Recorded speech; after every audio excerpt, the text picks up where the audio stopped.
Hello everyone. Sandra here for more Guild Wars 1. More working on... What is this camera angle? Anyway, we're going to Embark Beach now. Or maybe G-Top works. The mission is Alona Reach, and I'm about to go do that mission today, so it made sense to go pick this up. That is all. Thank you. This is Commander Wally, who... I might as well just pick that up. Okay. Back to where we were. What is my specific path that I want to take at this point?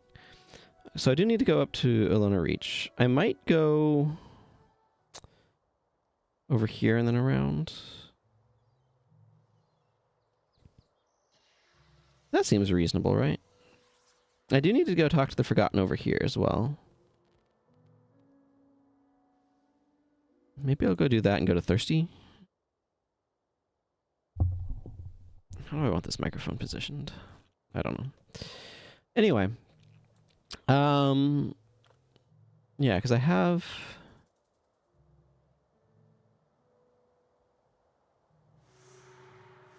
the Forgotten ones, and this gave me a skill that I was excited about. Elemental Resistance. Yes, that is a skill to be excited about.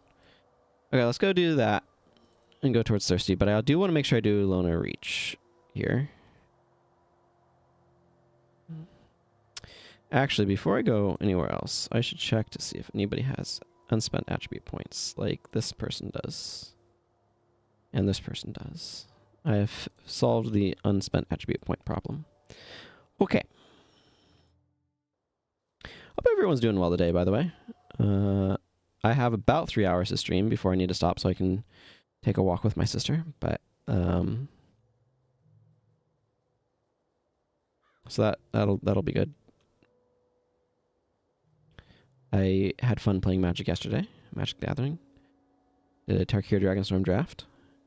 Went 2-1, fit a few games of Standard in. I don't know, Tarkir Dragonstorm so far seems to end up with really long rounds, because some matches just go really long. It seems like there's consistently been long rounds, but I mean, that's for the pre-release and 2 drafts, so who knows. Maybe things will speed up later. Okay, I kind of need to go down through here. Okay, looks like it's time to fight some Hydras. How about you don't? How about you don't? Oh, another Hydra's dropping rocks.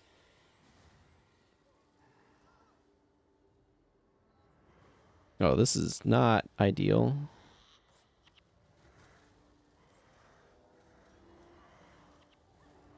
Well, I can counter some of them.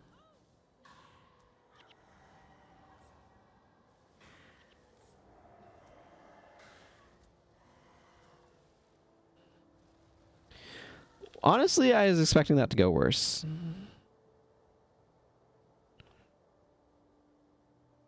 I really, really, really was. Those Hydras are no joke. I don't know why, but I like that spot. Okay. It's always important to make sure I grab at least a screenshot. I mean, I'll probably grab more later, but thumbnails are an important part of VODs.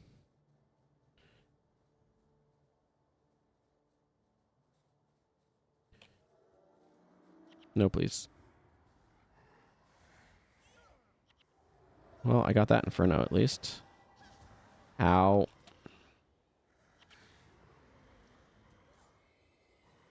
I don't like you. Stop chasing me. I missed the fireball.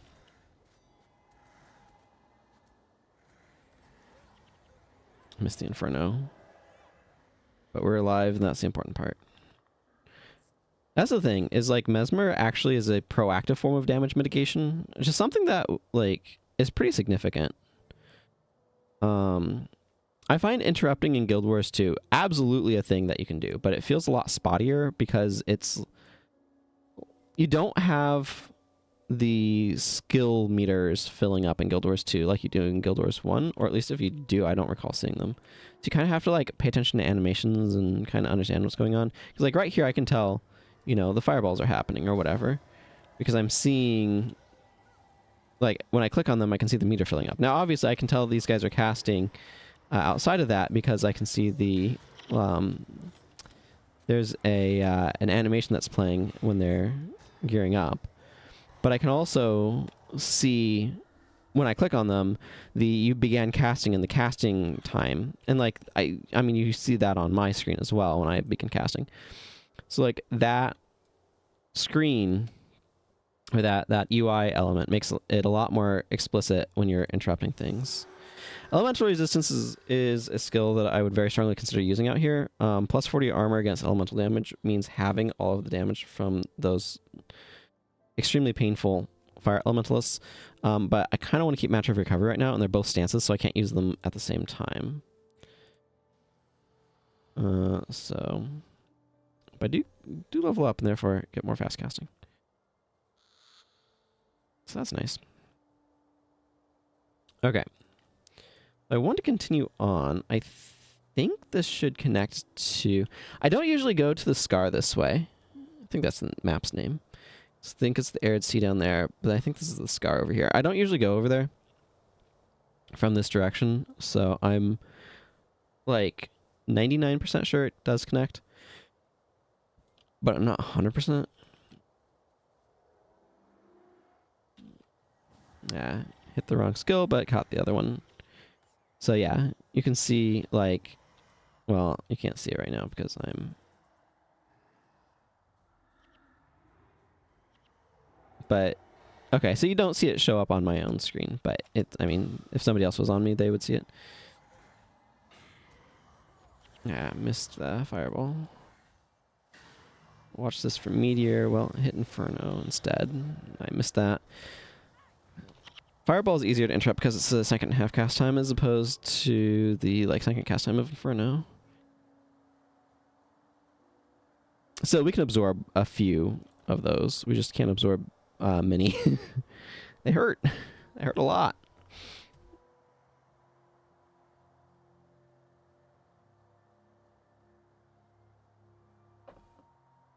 Especially since I don't have 60 armor. That exacerbates the damage I take. Yep, it's the Scar, and here we are. Arliss Vaughn. Ah, you want your Iridescent Griffin wings. It's not a bad jeweled chakram. I would happily have that jeweled chakram.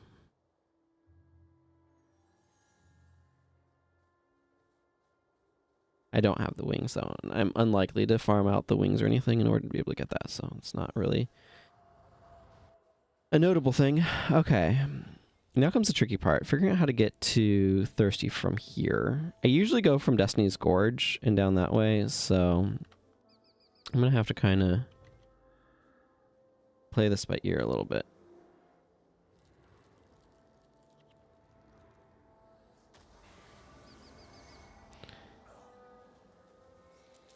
That was easy enough to deal with.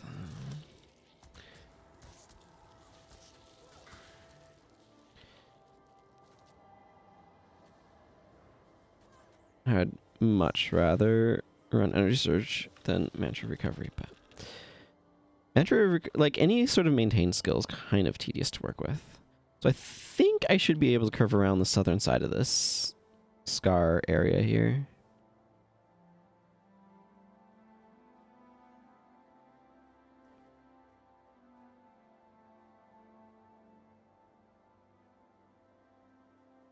Okay, if we can avoid fighting the Hydras, though, I would prefer to do so.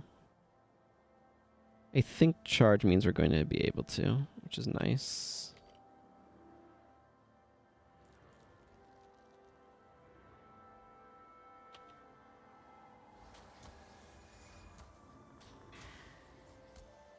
If all this can do is basically frenzy at me. Or how about you don't chill Blaine's us, huh?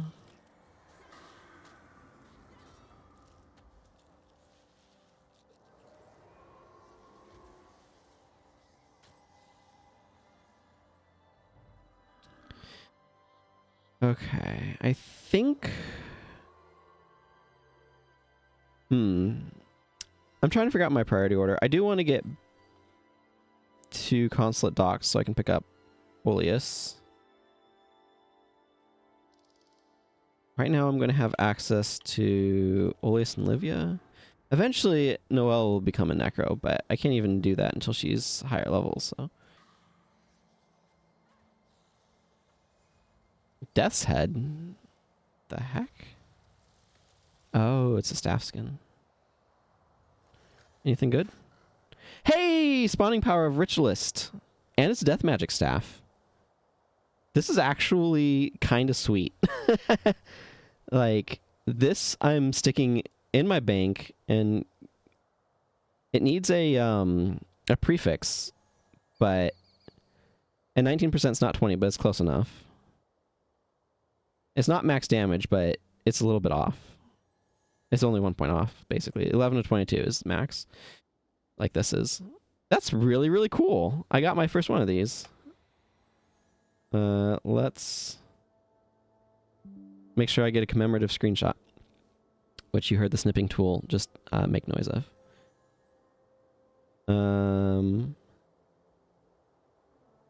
It's actually...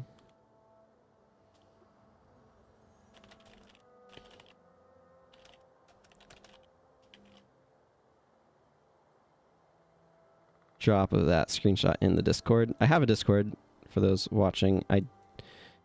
You should be able to find links around to it. I don't think the normal VOD upload pattern that I use does put that there, but that's actually super, super sweet, and that's perfect for my Necro. So I'm actually, well, not perfect. I need, it could stand to have, no chill planes, please. None of that, please. It could stand to have, a prefix added to it. Probably Adept would be best, but, I mean, I'd have to find one of those. Okay. Can I? No, that doesn't look like it connects. I probably have to go around like that. So I'm going to do that. But that's really, really cool. I'm excited about that. Yay, I finally got one. And it's actually Deece for Minion Master. That's super exciting.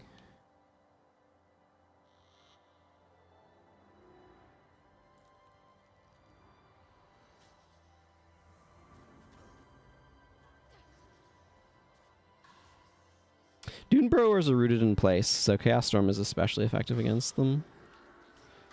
For those who didn't know.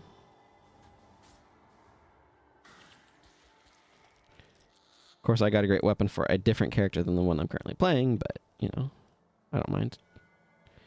Hey, Just Toast. Oh, is it? That I did not know. That's cool, too. Juice Toast? I don't know. I'm kind of reading your name as Just Toast. I don't know if that's quite right, though. Juice Toast? Do I need to go down here or continue? But that's really cool. I kind of thought it might be. Right enough. One of the more challenging aspects of English is that we have like a dozen vowel sounds but only 5 characters to represent them. So you're always kind of guessing with certain vowels about how they should be getting pronounced. At least that's my experience. Okay. Does this go around?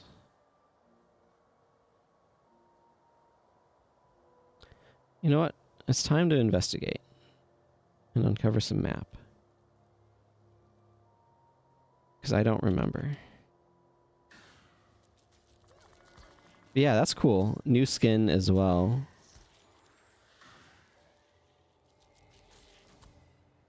Or newly added, I should say, in terms of availability. Okay, they got the... I especially want them to interrupt the healing spring. Well, can't interrupt that with that. Plague Touch is not a spell, so...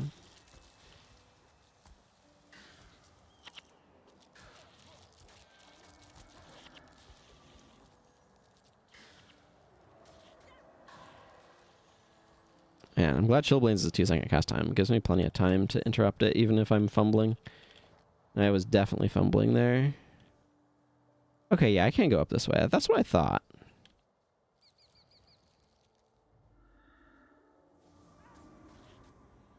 Oh, missed that window. I know they open with it, so I should just be more proactive about waiting for that. Okay, that thing's out of energy.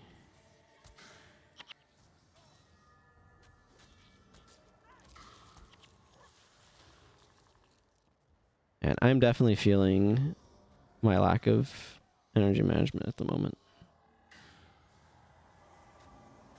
Man, I need to stop trying to interrupt these guys with... Ooh, level up on Sasuke.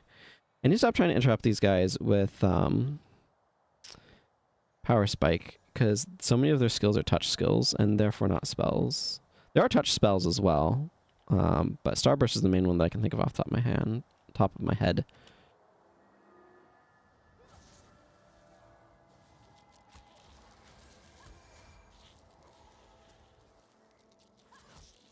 This has been really good for stocking up on Honeycomb.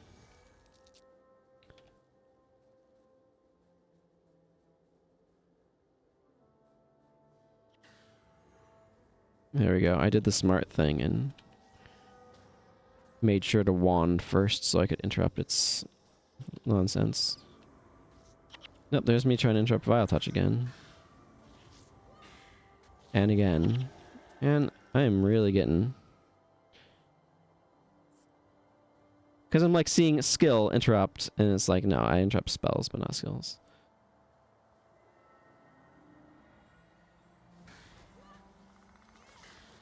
I knew prophecies would be good for leveling everybody up, though.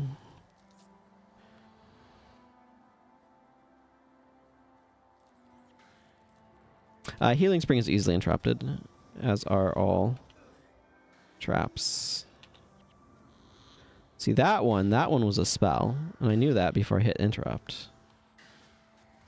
And by interrupt, I mean Power Spike.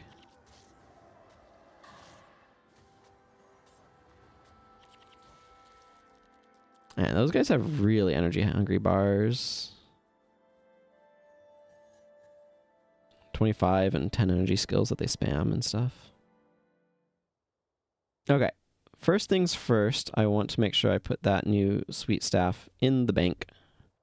Again, an Adept's Head would probably be ideal for it, because I think that's the half cast time. Chance 20%.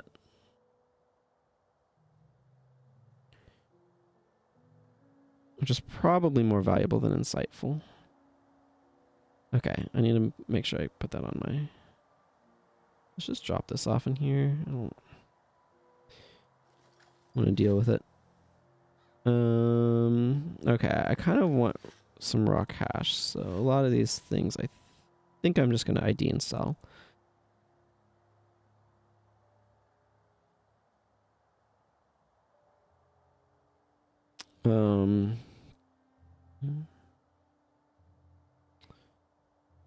Kinsley.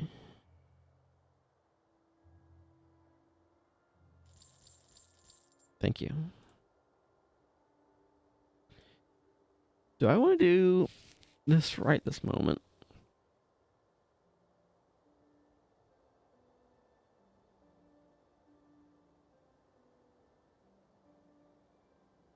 I actually think that might be a better way of getting to Thirsty River than going through Destiny's Gorge, or going through the Scar otherwise, from Destiny's Gorge, but anyway.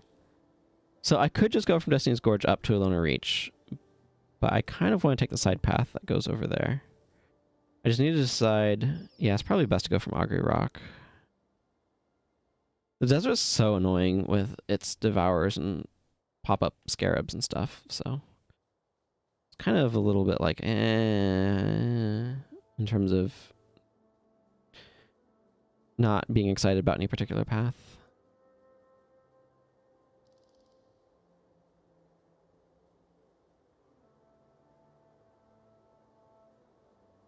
Yeah, because that's one of the slash bonus weapons, isn't it?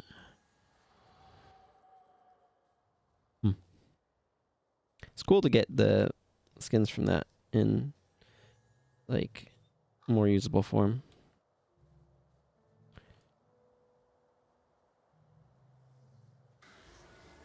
I kind of just want to get this character to Drox, by the way. That's kind of my current objective. Getting access to more elites is also nice. Is there anything that I'm going to want to... I mean, I'm going to want Mantra of Recall. I'm trying to decide if there's 2 elites that I would... Well, I don't want Lightning Surge. I don't think I have anything other than Elio unlocked right now. Yeah, I haven't been to Senji's Corner or gotten Weh No Su. I'll probably ascend before I go Weh No Su, which is actually kind of funny now that I think about it. Because this is a factions character. So normally you'd expect to get close to the stars before you'd ascend, but here we are. Wary Stance is a really interesting skill space. And I think that they could have explored that space a little bit more. So what it does, for those who don't know, is it blocks attack skills but not attacks. So you can auto-attack somebody, but all of your attack skills are automatically always blocked by it. It also gives energy when you block attack skills. But that means that it can protect you against heavier, like, the higher damage of attack skills. Which is really useful against, like, assassins unloading a dagger chain on you or something from a PvP standpoint. And I actually think it would have some utility on healers in that regard. Or anyone who's kind of, like, worried about, you know, a melee attack chains. But it also opens up the conceptual space of the opposite, which is something that doesn't protect against attack skills, but does protect against attacks, which is also an interesting space to kind of have existing. Hey, Mana Guy, welcome. Thanks for the Prime sub. I really appreciate it. How are you doing? Let's see. I think this is the teleporter I need up here, if I remember correctly. But yeah, so I think that's an interesting design space too, where it's like, oh, you take off the constant stream of attacks, but you're still vulnerable to the higher ones. So I don't know. It feels like both could have a place, is all I'm saying. I'm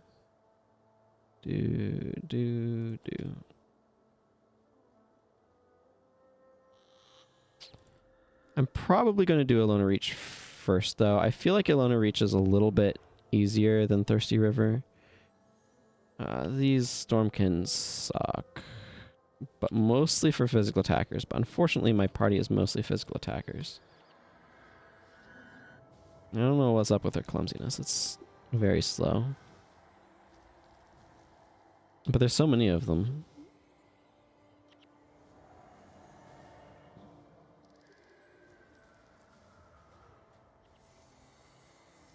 Okay, we're not gonna fight these.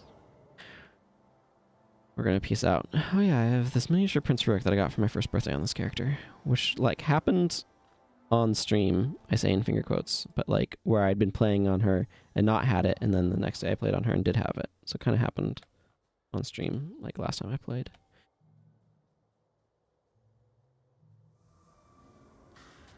Wait, that's Shillblains, and I completely fudged everything that I was trying to do there. Mesmer is a technically complicated class to play.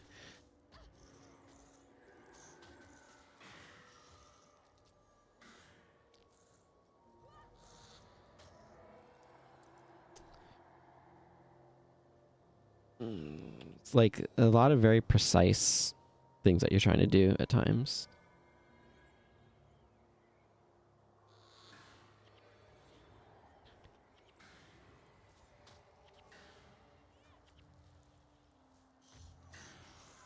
Because you're reacting to what the enemy is doing a lot of the time, it's important to kind of, like, be careful and thoughtful about what you're doing.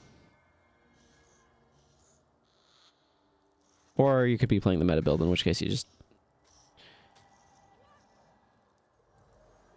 you surge everything and it's dead. It's a little bit of an exaggeration, but... Sir Norrington. What a fun name, Sir Norrington. will give me gloves I don't want for shriveled eyes that I technically have some of.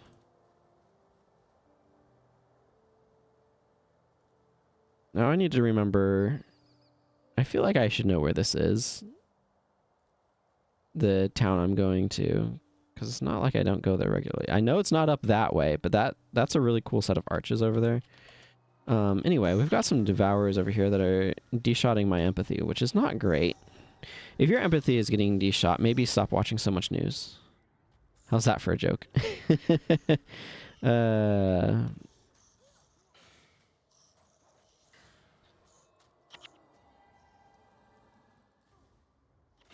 still can't do it. It's still recovering.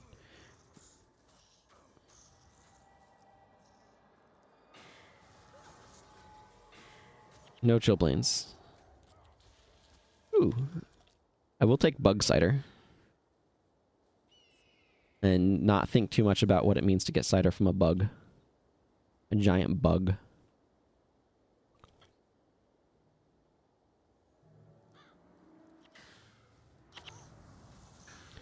Okay, well...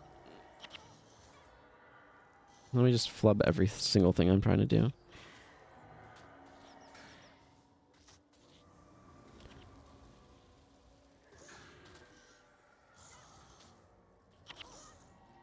Okay, could you maybe not de-shot all of my skills? Thanks, please. That'd be great. I can see what the problem is. There's too many.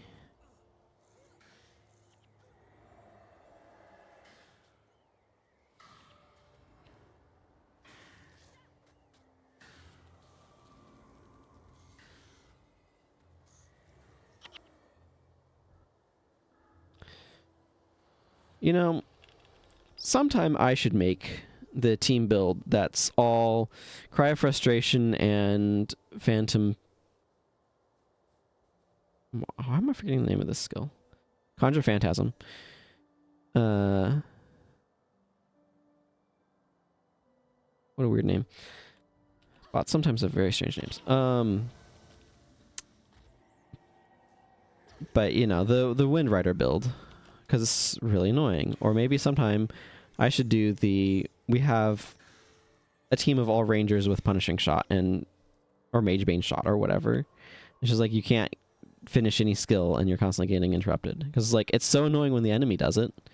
And they're, you know, overabundant numbers. What if I loaded up with, you know, a bunch of that and did it? Would it be as effective for me?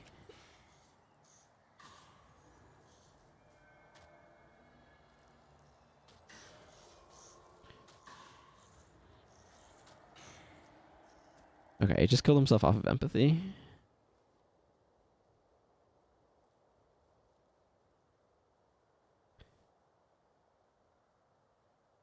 Okay, we're going to ignore these Stormkin because they are ignorable.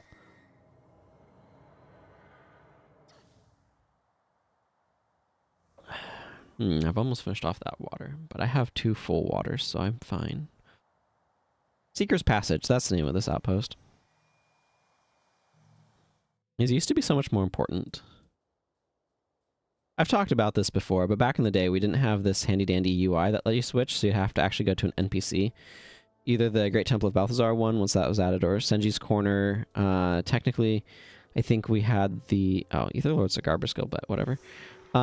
Technically, I think we had the Great Temple of Balthazar one before Nightfall was really a consideration. But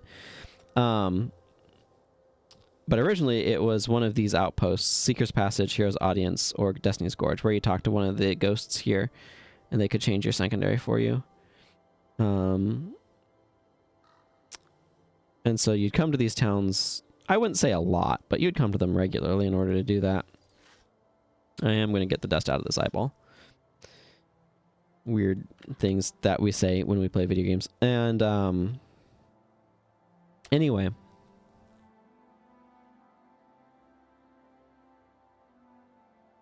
You don't do that anymore, because why would you? You don't need to come here to change. I mean, you can come to the town to change your secondary. It's not like they got rid of that functionality, but there's no reason to do so. Yeah, Ether Lord is such a bad skill. 1,000 experience points is 1,000 experience points, and I'm happy to go pick up the skill, but I already picked it up on my... I want to say I did an Ellie Mesmer. So when I came through here on my Elementalist, I already got it. Is that? Yeah, I guess so. Okay.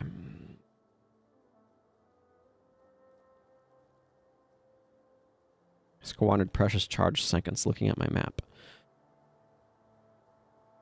I still want to do a challenge run of Guild Wars 2, where the challenge is playing through the game without the mini-map turned on.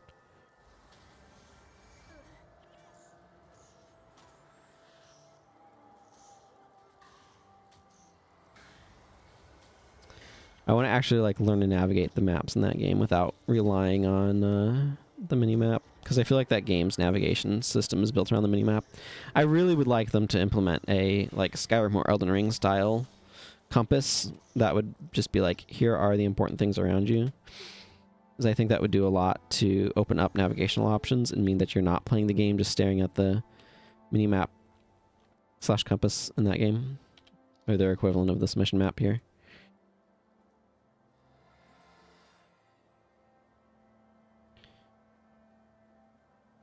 Oh, we got ambushed by more rock devourers. Rock shot devourers.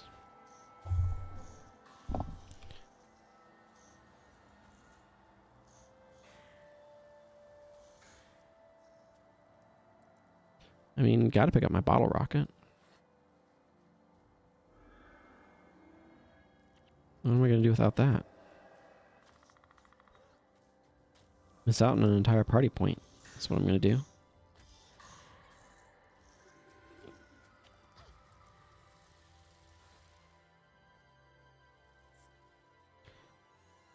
I realized that if I didn't spend any more energy, he'd still call himself off empathy, so... Can I go down along here? No, I have to go to the explicit staircase. Okay, fine. Explicit staircase is a good name for a band. I don't know what sort of music they make, but...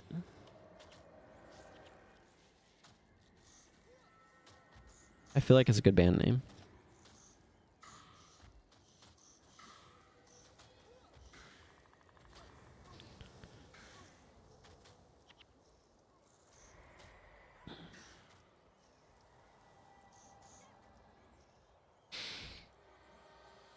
It's that sort of like sounds thoughtful and esoteric, but also kind of doesn't make entire sense.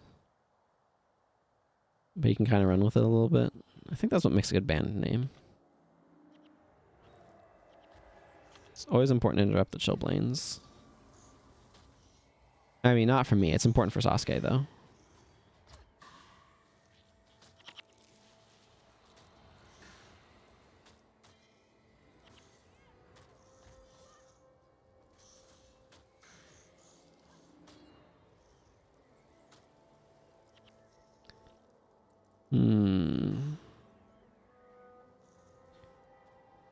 Rock shot devourers, you say?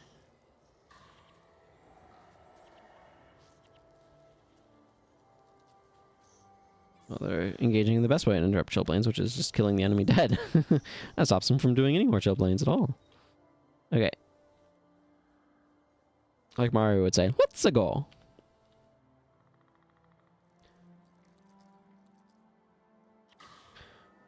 Whereas properly Italian Mario would say, andiamo. According to my sister, who is an Italian major.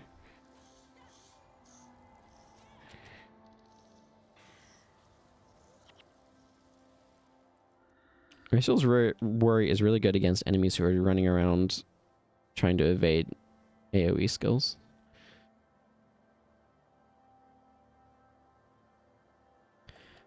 Chabar. Thank you for this ring. I will look at it. This is kind of a cool skill icon. Is this a unique icon? Do they use this icon for anything else? Looks pretty neat, regardless. Okay, time to continue on to Alona Reach. Okay, we're doing the old wraparoundy, where we start here and then we go to the other side and go back around. So I'm calling it, it's wrapping around, see?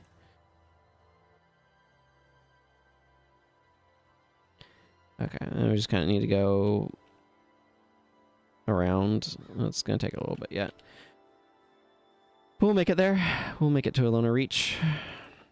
We'll reach Alona Reach.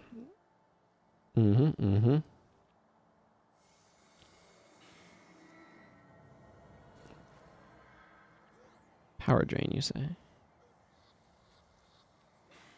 Kind of don't want to wand these guys on account of not wanting to get interrupted by that. My finger twitched, but I did not hit Fry Frustration.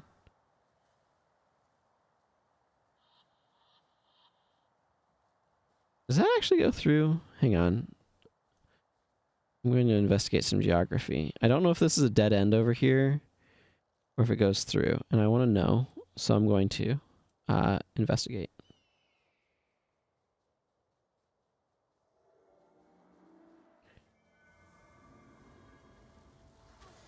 That's Milani, not the Devourer. Well, I can interrupt that. I feel like some chill lanes have probably already happened, but if they're targeting Milani, that's best case scenario, because then it just doesn't do much. Here, you have too much energy, by which I mean 3. Hey, an Elonian key. And a chest? This chest probably is not worth opening with this key, but I'm going to anyway. It was not worth opening. As I said. Yep, that's just it's just minus a bunch of money. I don't know. It's what I expected. But part of me is like, keys are slightly more exciting because they've added some cool new stuff you could maybe get with them. That's what I'm thinking anyway.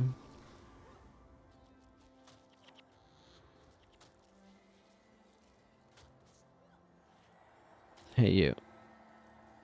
Yeah, you missed. Don't ask me how, but...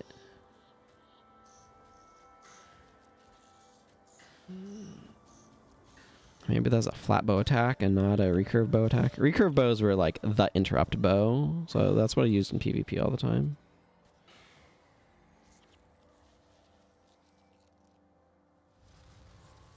Also, the answer is it does look like this goes through, which is very cool and good to know.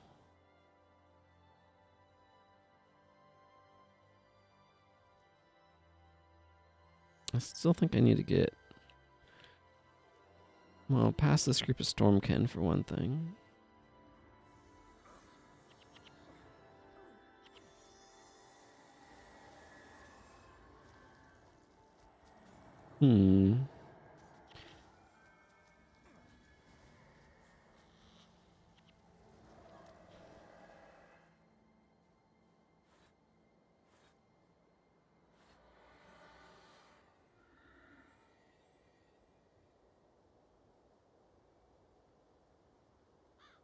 Because over there it doesn't connect. That's just a... Yeah, but I do need to get to Diviner's Ascent. I guess that might be better... No, that's probably about the same as going through the northern path. Maybe? I'm not sure, actually. I don't know. It's the path I took, and it was fine. I don't think that's the path I usually take, though. I'm gonna go this way.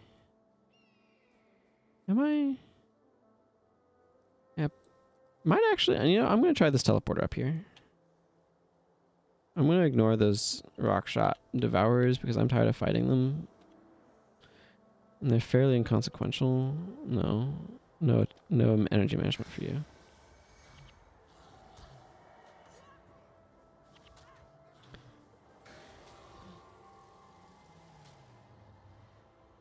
Okay, these rockshot devourers are insisting on fighting me, so I guess I'll give them what's for.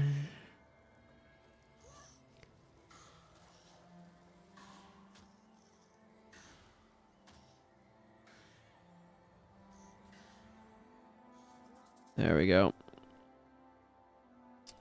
I'm gonna see where this teleporter goes. It's exploration day, I have decided. This has kind of a cool... Well, I stopped that Chilblains anyway. Has kind of a cool greenish tinge underneath it, which I'm not sure what that's about, but it looks cool. Which is why I called it a cool greenish tinge, I suppose. Oh my Beatrice.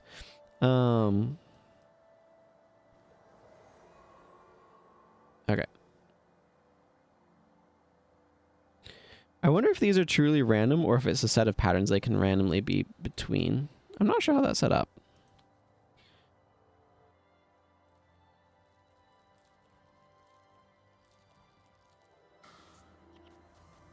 Man, Chillblains takes forever to cast. I barely caught that one, but I did.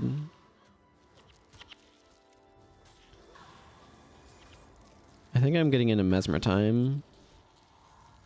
There's a period of time where you are paying enough attention, things that your reaction speed kind of functionally goes up or improves. These are some large bones. I've always liked that field of spires over there, by the way. Ward against melee is actually really good to interrupt because it's hugely disruptive to a third of our party.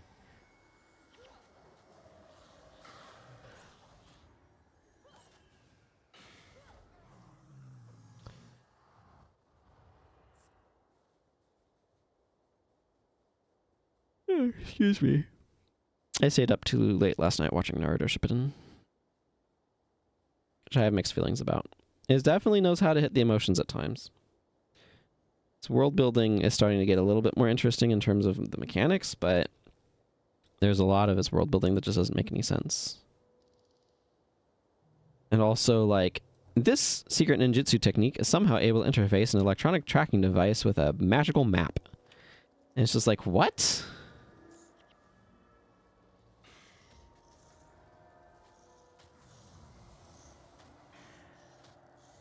Behold, my top secret ninjutsu of putting an electronic GPS device on you. Also, we don't have satellites. Probably. I don't know. The universe's technology just baffles me. Because it's like they're still communicating via birds over long distances, but they also have radios. And electricity. And yet, bird. It's like our special ninja birds. It's named Ninja Bird. That's the fastest bird in the village or whatever. Anyway.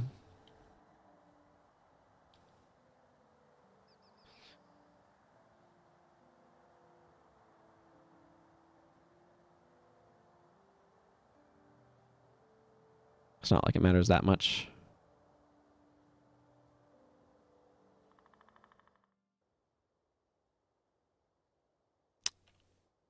Alright, Ilona Reach.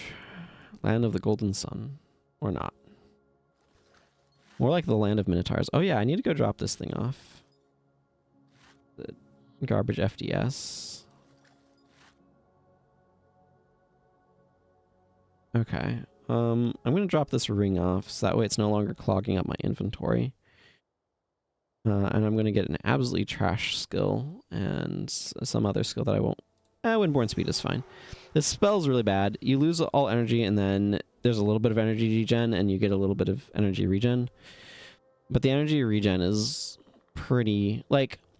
they overvalue energy degeneration pretty heavily.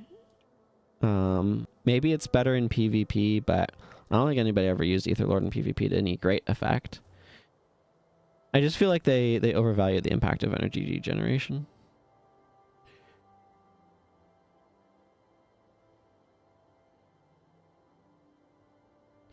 If people are wondering about the organization of these holiday items, most of them are in tab 3, but tab 2 has the ones that are involved in the A Good Deed quest. So I've been storing them there. That's the rough. There's a few other odds and ends that are...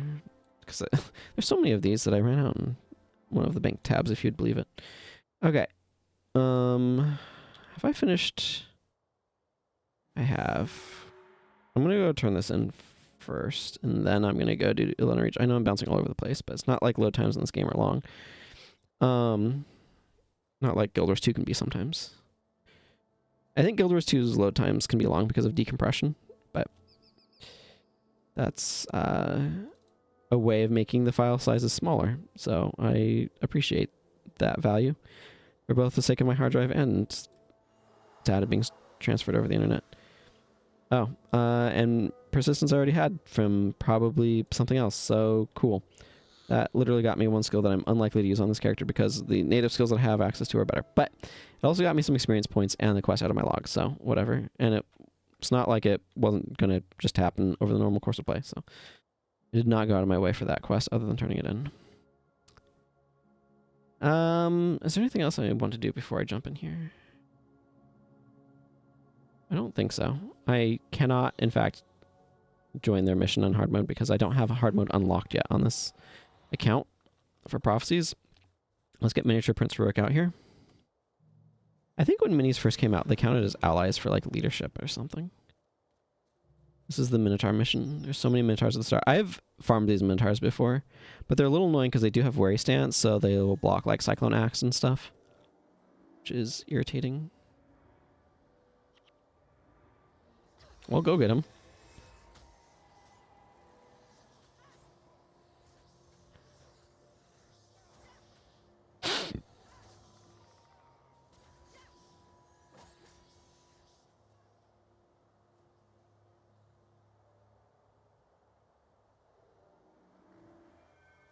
By the way, the bonus is just activating these guys. They don't have to survive or anything, which is weirdly forgiving for a prophecies bonus. Okay. I know I've been saying it a lot lately, but I haven't done anything about it yet, so it remains true that I really need to be replacing this mouse pad. I mean, so I have a certain nostalgia and fondness for this mouse pad because it was given to me by a friend from Japan quite some years ago, but it has definitely expired. It is a wear item and it is worn.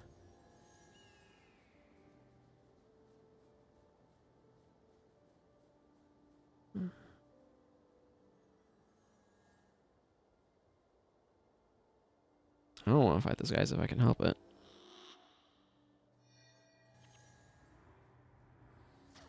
I'd wand to interrupt healing spring if I could, but I'm holding a rock, so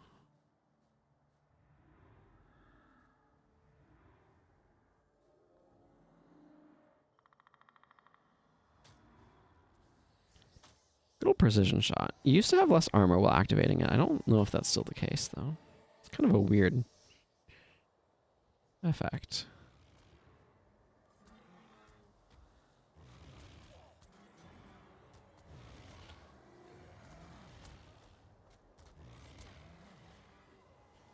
And I don't really have AoE on this character. But Koss just leveled up, so that is exciting for him.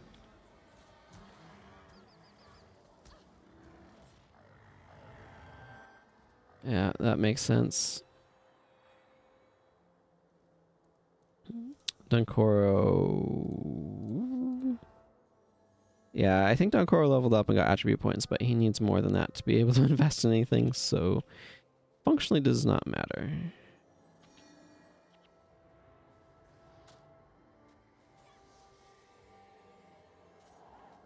They're really worried about unblockable bow attacks at one point in time, probably because of Ranger Spike.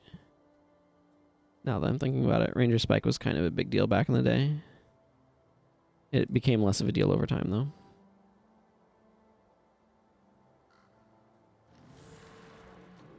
This voice. So begins the test of the Alonians. This was where my people failed to ascend. Cool. That voice, I've tried mimicking it before, and it sends me into a coughing fit, like, right away, because it is so bad for my throat. Also, this staff is absolutely terrible, and I should replace it, but somehow, yet, it was better than what I had been using. Not my favorite staff skin. Very craggy.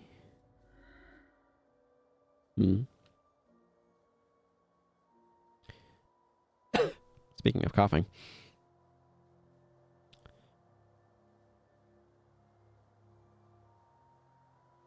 Sometimes I fail the basic human function test and my saliva goes spots I don't want it. I think everyone can relate. Time to go fight Forgotten. Ooh, we got the Ellie boss over here, eh? The Arcanists are probably the bigger immediate threat, but the Sages are healers, which is, you might guess, a problem. I appreciate the anticipation, but you maybe went overboard.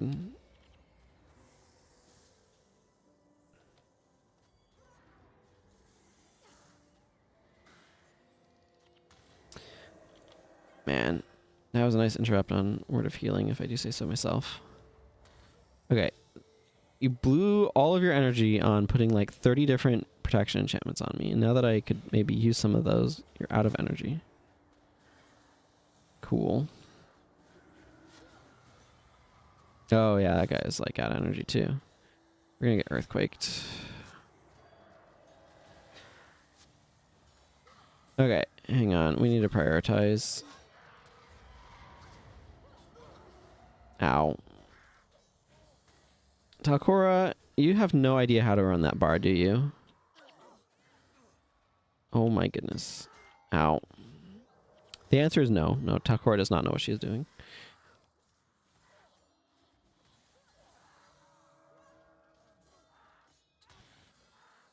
It would help if we had a BIP. Okay, can we prioritize on getting the Sage down, please?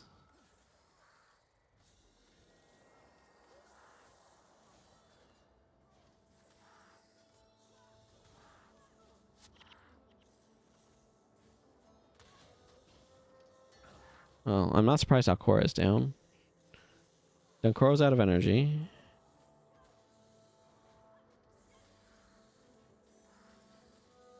Right now I'm taking the opportunity to watch how my heroes are using their builds.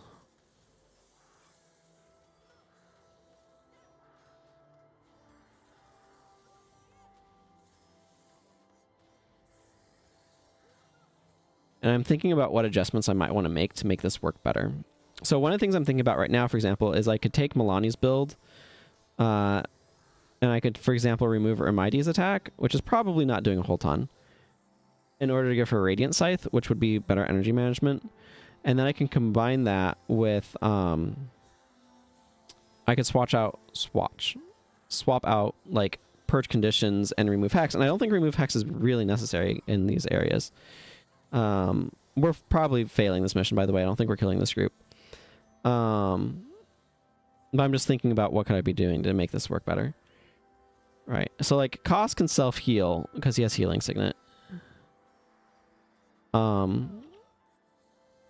But our only resurrection skill is basically resurrect, which is not very strong.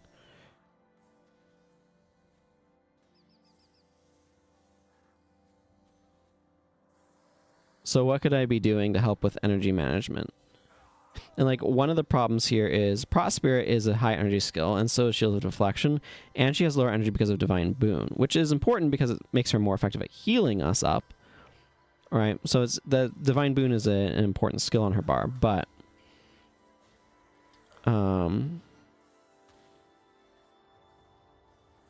maybe I should be shifting her into more of a hybrid healer prot focus. And maybe I should move like Prot Spirit over to Milani, who can probably afford it in her energy patterns. Maybe we're not losing this.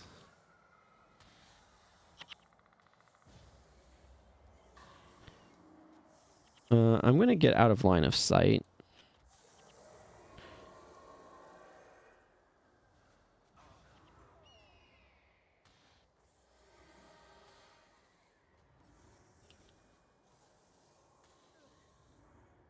Yeah, okay, that's what I suspected. Basilisk is out of energy, or at least was while in my Chaos Storm. I'm about to put that problem back on them. Okay, somehow we've managed to recover. This fight took way longer than it should have, but I will give them props for managing to eventually pull that out. Okay.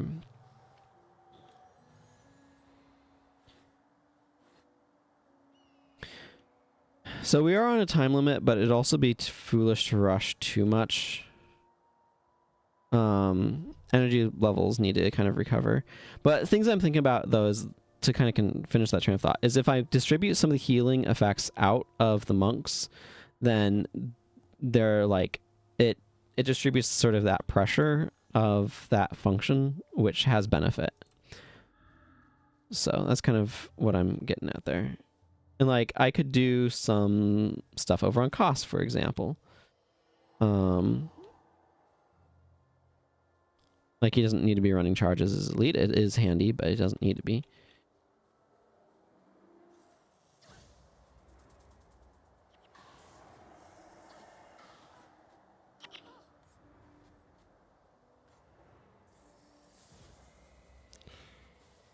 That's Vigorous Spirit. That's way too fast. Orson I can get. Word of Healing I can probably get, but 3/4 is tough. Part of what's challenging here is we need to put pressure on the monks in order to take them down. But we also need to put pressure on the Arcanists. Like, it's... In part, it would be better if I could focus on the Arcanists and let the others put pressure directly onto the monks. But that's challenging because I also am kind of directing the heroes, as it were. So I kind of have to focus on the target that I want them to be focusing on. So it kind of makes things a little tricksy. If I have Meteor, it might not be... No, I don't. I'm not surprised. But Meteor would probably be good to have on Sasuke. Well, okay, I'm not gonna worry about that too much right now. Order of the Vampires, not particularly notable skill. I mean, it has its a rich history of doing stuff, but...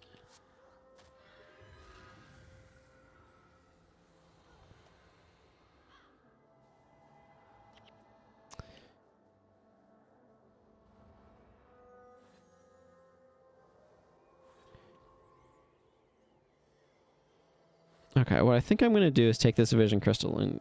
Okay, this Splinter Mine is being really annoying, and I'm going to disable it. Okay, I'm going to wait for us to recover before I pick up this Vision Crystal, because the moment I... Okay, well, cost use charge, so I don't have to worry about the cripple, which is kind of the bigger deal there. Picking this crystal up spawns more enemies, so I kind of want to go activate the bonus, which should also clear up Sasuke's and Talcore's death penalties as well. But more enemies did just spawn, which is not great.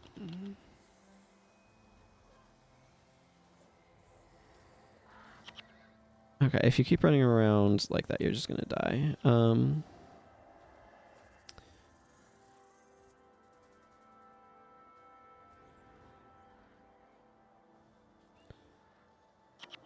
Okay.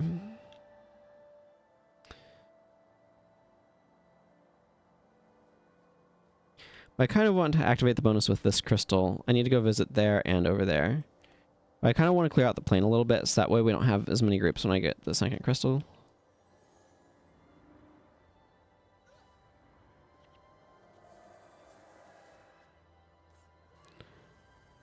Interesting how they kind of run into the wall. It's a weird pathing choice.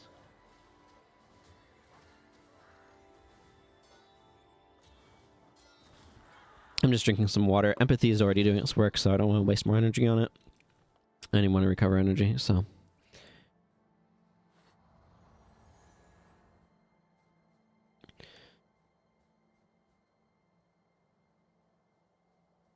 That's great mistrust that drove my brothers and I apart.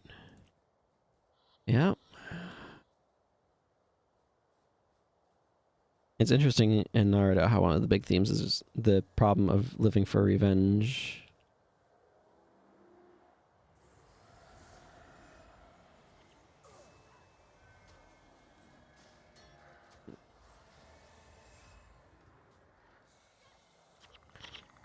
Okay. Successfully pressured the sage to death. That's good.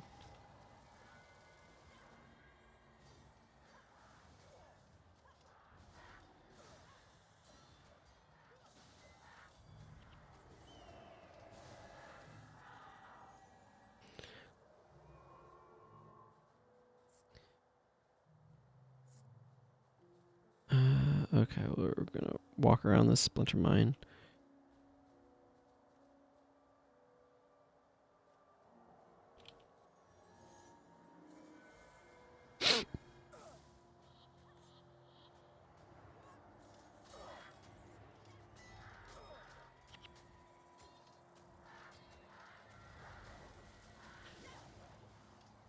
Okay, well they're focused on that. I kind of want to take this curse bearer down some notches.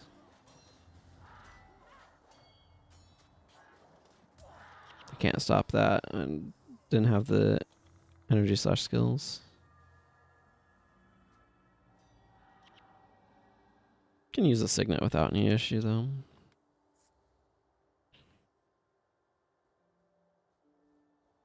We'll need to come back through this way over this area later, so might as well clear some of this stuff out now.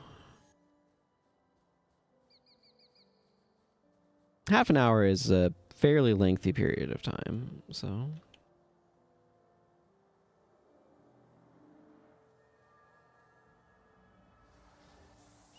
There we go. There's the bonus. Yeah, it didn't get rid of all of Sasuke's death penalty just because he has so much, but it did get rid of the majority of it.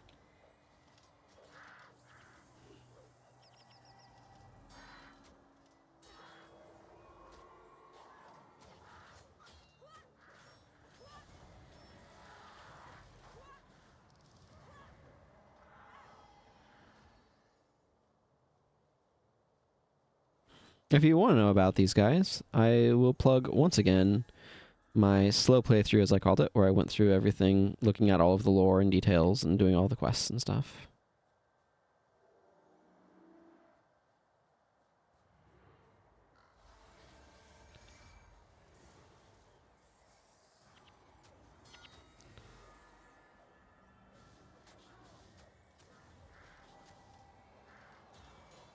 Or I definitely would have read that dialogue. Stopping Order of the Vampire seems like a decent thing to do there.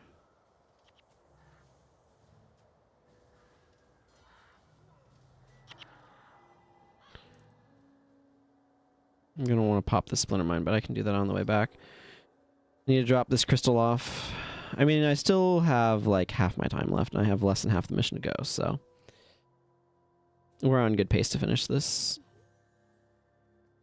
So that's good. And also Sasuke has lost all of his death penalty now. That's also good. Here you go. Here's crystal number 2. Ritual Priest Nodum.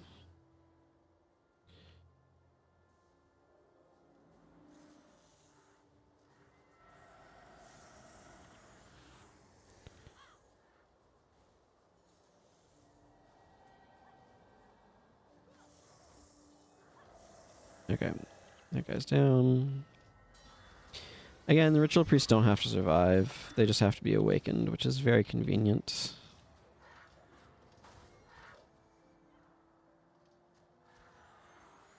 Okay. So I don't have to worry about that Splinter Mine being a jerk. Tist and Seer. They do like their extra S's in the forgotten names, don't they? I want to clear out this group. Okay, that's a bow. As is that. 2 can play at Chaos Storm. Although I admit yours is a little stronger than mine.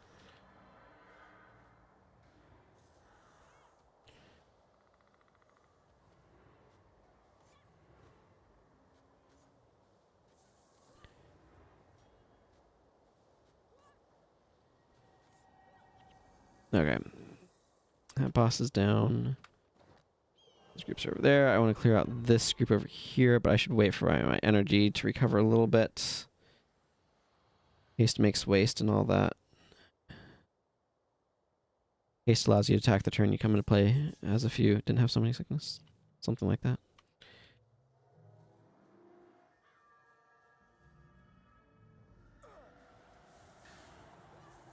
No Aegis, please. Okay, I'm absorbing a lot of damage at the moment.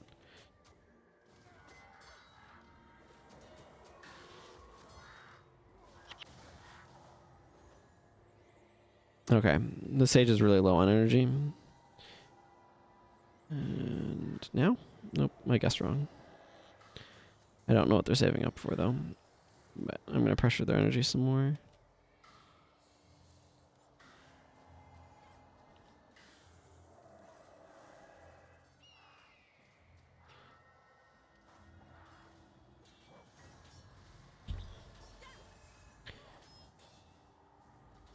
I'll Signet here. I want to be thoughtful about how I'm using my energy, so if I already have something dying to empathy, I kind of don't want to spend more energy just to hasten that. There's some merit to doing so, but frankly, it's bad energy management.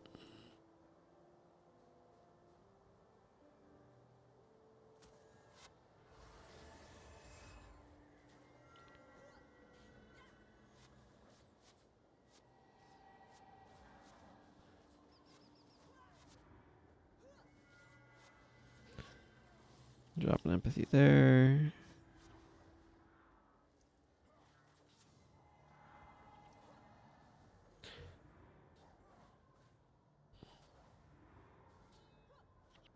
How about you don't do that and I just drain you of a little bit more health. There we go. 3 whole Forgotten Seals. The note rank or something, I guess. Okay.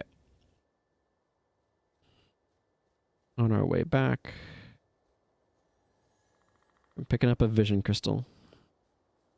You can see another group spawned in here. That's rushing in. But we can also just not fight them and go around. So I'm going to opt for that option. I might have left this mine intact. I did. It's not a huge deal.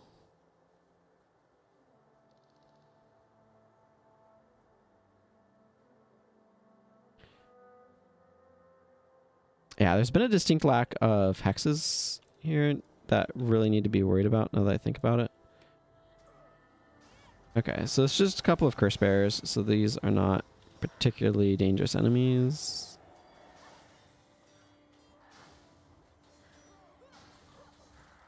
You know, if you're gonna just sit there wanding, I'm gonna put empathy on you.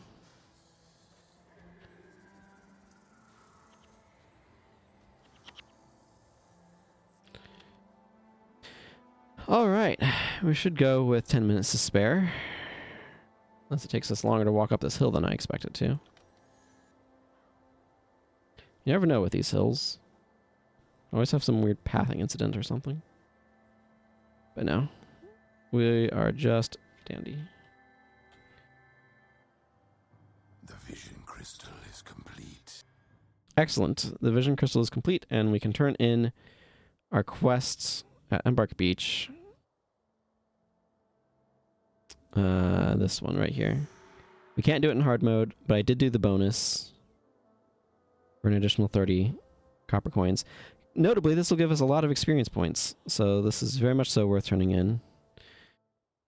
Seeing as I am very much so still trying to level this character up, I don't think I have any other heroes that I need to put in here now. I'm not going to worry about that at all then.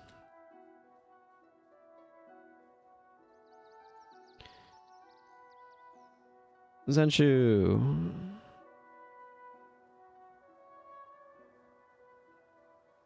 My reward, please. Thank you.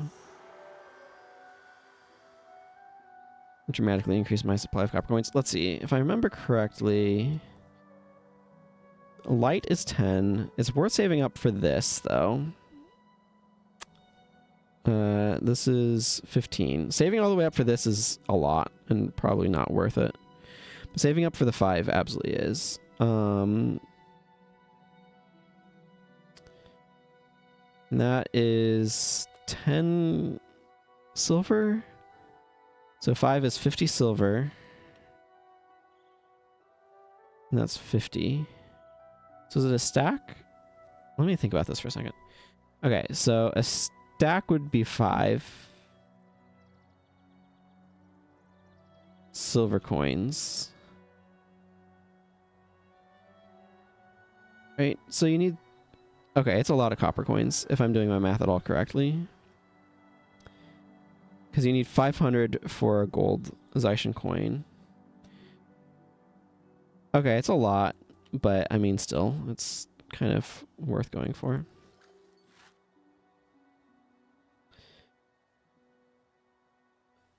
And those can go in material storage. Salvage some of these things out. Always happy to see steel ingots.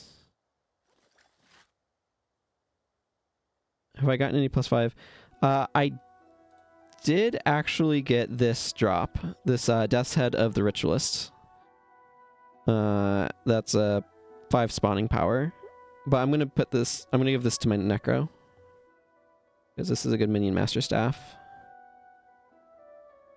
That's the only thing I've gotten aside from the greens that, like, you just need the things to be able to get. Do I care about Ebon Hammerhead? Not really.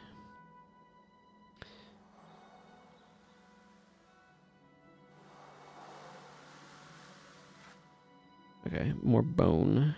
Is bone still valuable-ish at the moment? It was valuable-ish earlier, but...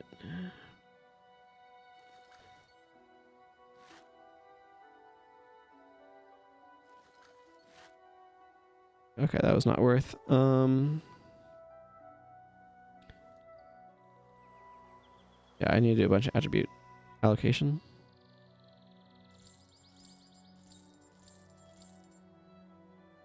I'm going to pick up another expert salvage kit, actually. And another ID kit. While I'm here.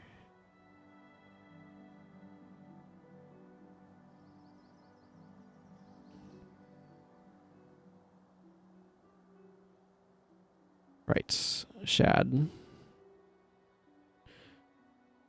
Okay, a bone still has some value. Do I want to sell off a stack of bone? Iron doesn't have any special value at the moment. Yeah, it's bones, plant fibers especially. Yeah, all of these are kind of depressed from where they normally are. Bones are not bad, but...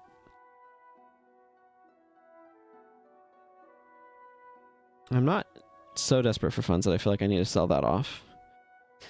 The advantage of selling it off would just be the acquisition of material or money that I could spend on things. Oh my goodness, this is a really low price for Ecto. 3.3 plat is... They're wholesaling these right now. What the heck? That's wild.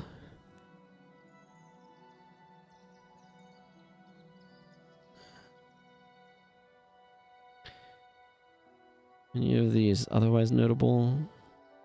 Some of these monstrous parts are down a little bit. Silk is always kind of cheap. It's not hard to get silk. Yeah, that's a super, super low Ecto price.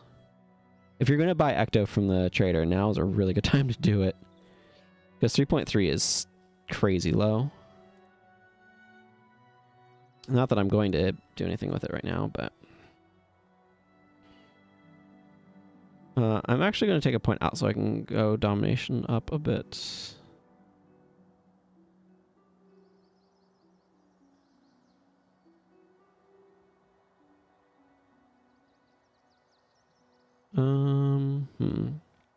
Not really sure. I do want to tweak bars, but maybe I should do that while I'm thinking about it. I'm going to actually check the rune trader just to see how much Mesmer runes are depressing, but... Well, it's going to be a long time before I get her one of those. That's for freaking sure. And they're out of majors.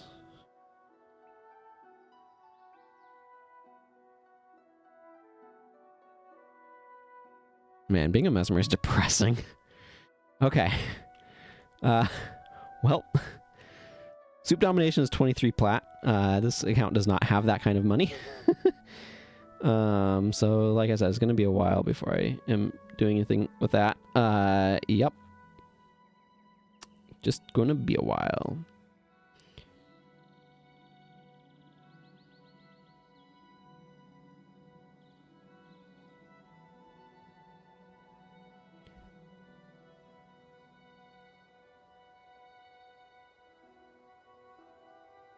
Yeah, Sasuke had a few more attribute points I can kind of spread around. I'd want to, but... Milani, I can... drop her mysticism like a point and go protection prayers. 6 protection prayers is decent enough for running... I'm gonna run Prot Spirit and Mend Ailment on her. And that's going to free up Prot Spirit here, so I can put on something like Shielding Hands that will help mitigate damage, but also not cost her a bajillion energy. Prot Spirit comes out more often and costs more energy, so I want her to kind of focus on like the shield there.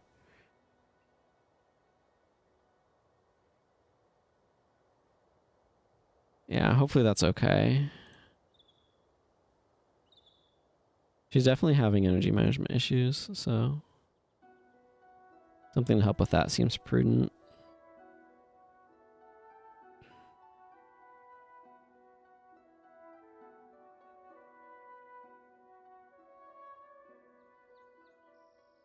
I can probably switch him away from this. If I wanted to drop tactics entirely... yeah, but that's going a very different direction. I could see going kind of a paladin-y road with costs. But I'm not necessarily rushing to that. I think I'm okay with him doing this for now. His ability to heal himself does alleviate some of the burden from the monks anyway, so...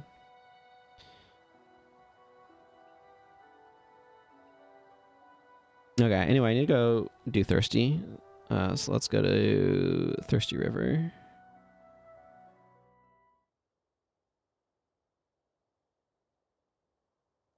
I don't think there's anything else for me to do before I jump in here, right?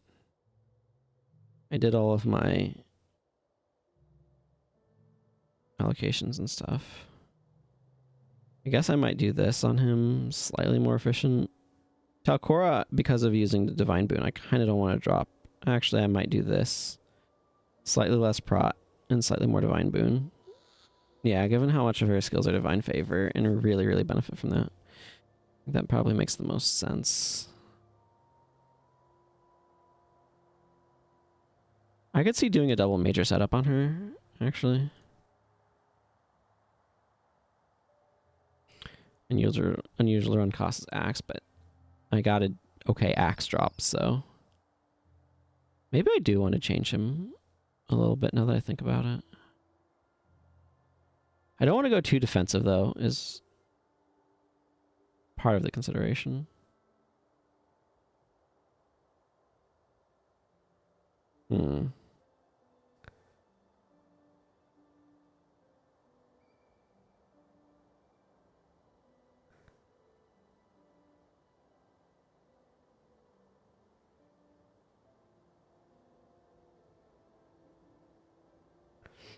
Interesting. I wonder if I have any Paragon things that would be good.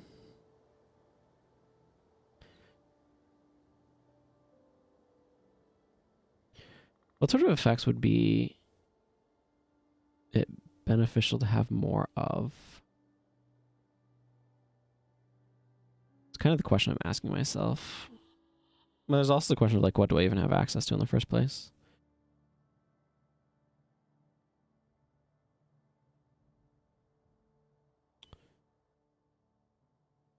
You can definitely do a good Mesmer Symbolic Strike sort of build with some Mesmer Interrupt stuff.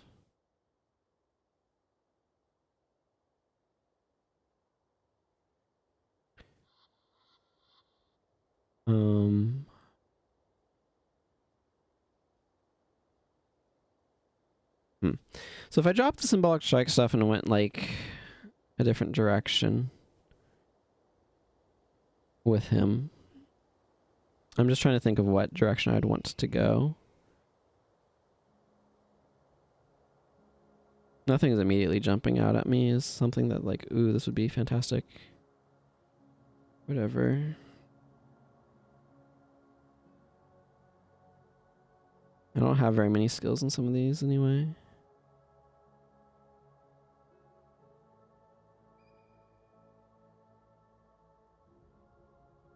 I don't necessarily want to be giving him a bunch of like being healer or whatever type things. Because I could give him like Signet of Rejuvenation, right? And that would play into Symbolic Strike. I have a Natural Signet and Signet of Disruption, which interrupt stuff.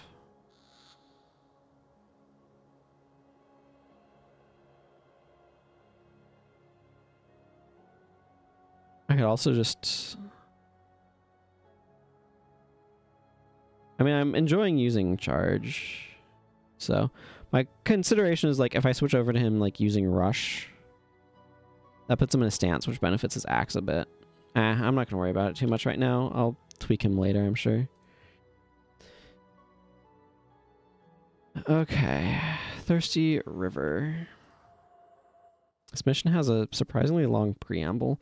I do need to remember that it does not take much for a Mesmer staff to be superior to the one I'm currently using.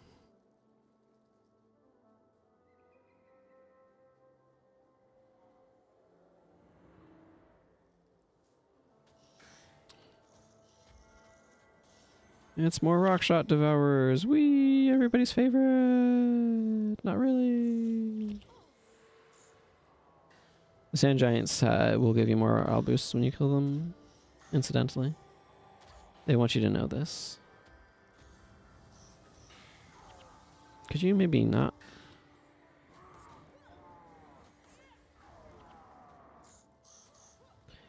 So you can basically, if you want to hunt a bunch of them down, you can load up on morale boosts before you get started. I don't personally think it's particularly worth it, but...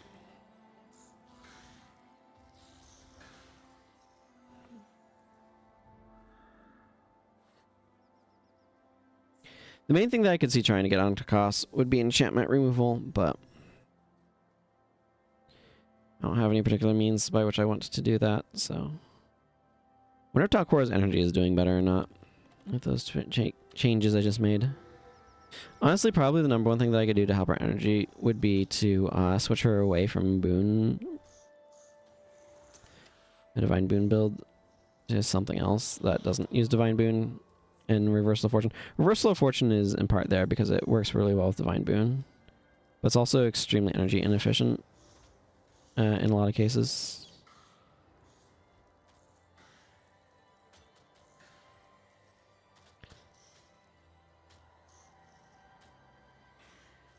Man, that was a really good Chaos Storm.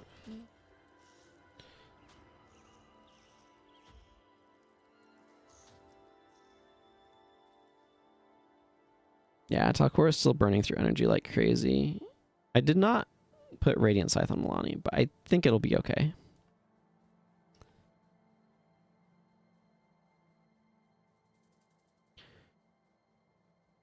I am kind of inclined to change Talcora away from Divine Boon. But I would want her to have some healing capacity. So I'll need to think about what I'd want to do in that regard.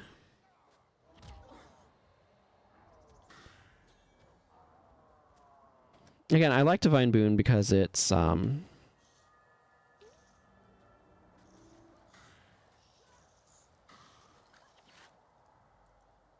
good way of getting healing onto a prop monk, but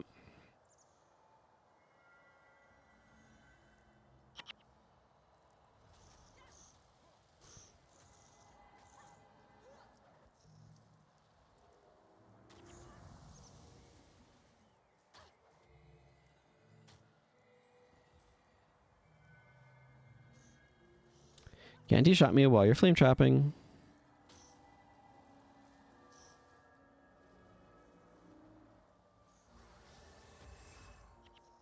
Why do I feel like Mantra of Recovery, it always has this 1 second of downtime when I'm actively needing it to be up?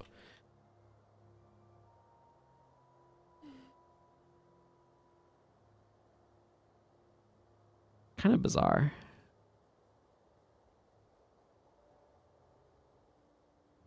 Okay, Ghost. Before you can ascend. That's nice.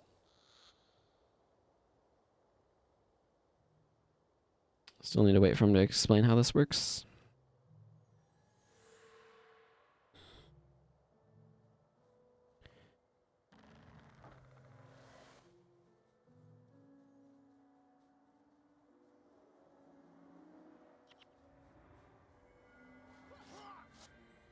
I don't want to be in your Chaos Storm. Do you want to be in my Chaos Storm?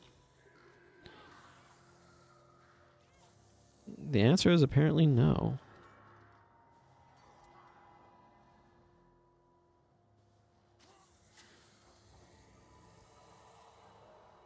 If I do get a superior domination magic rune, I am absolutely putting it on this character, by the way. No question about that.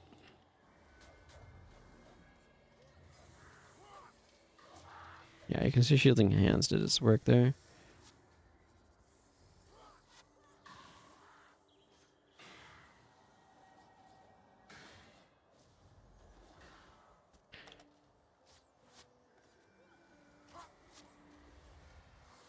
What is this, my build?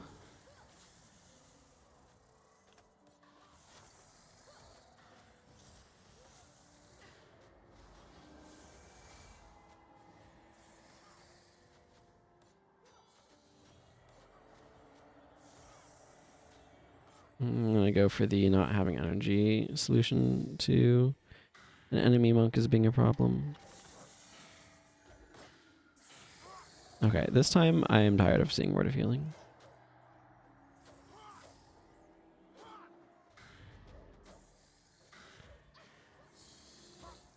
Okay, now we don't need to worry about that. We can just focus on Goss Alish.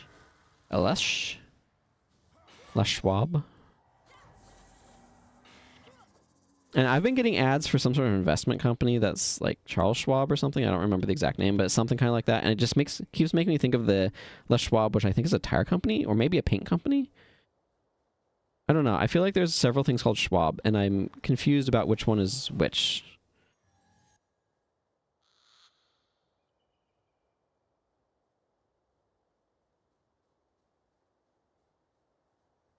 It's going to be the LA boss up here.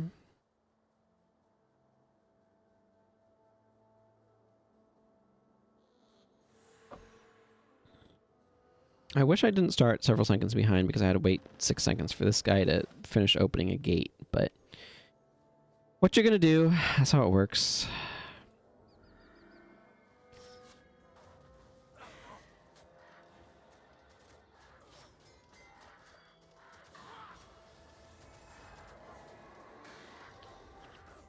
Enjoy our Chaos Storm.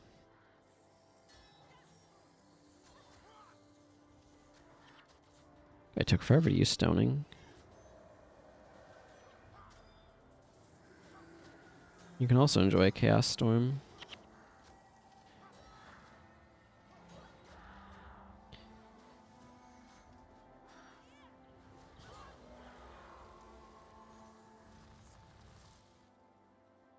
Did I bump this up another point? I think I did. I think it was at 9. Okay, whatever. The thing that I'm really worried about is Earthquake, but let's take this priest down.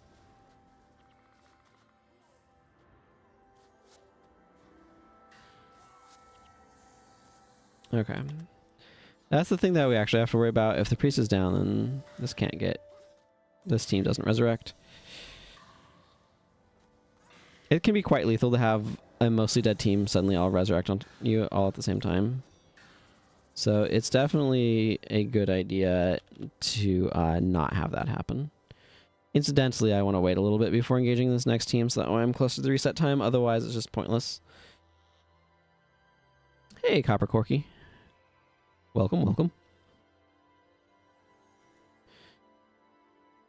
And now seems like a reasonable time to start engaging.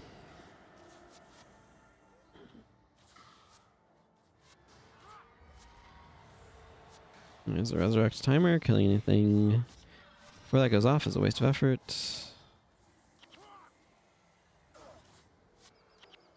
And or just actively bad, because then suddenly you have a bunch of enemies on top of you.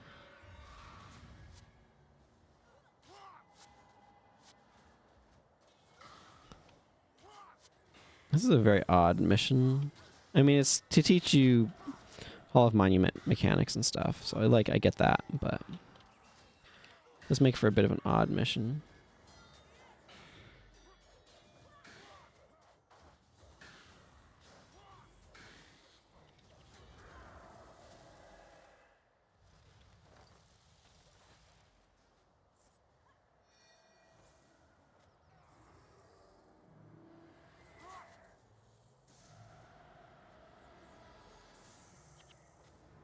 Boy, that interrupt on that word of healing was pretty good.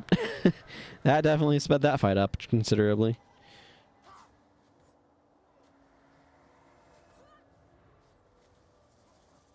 I definitely feel like I'm doing a lot. Sometimes you play a character and you don't feel like you're doing a whole lot. I definitely do not have that feeling right now. I almost ran in the wrong direction, so I'm glad this guy was here to point me the right way.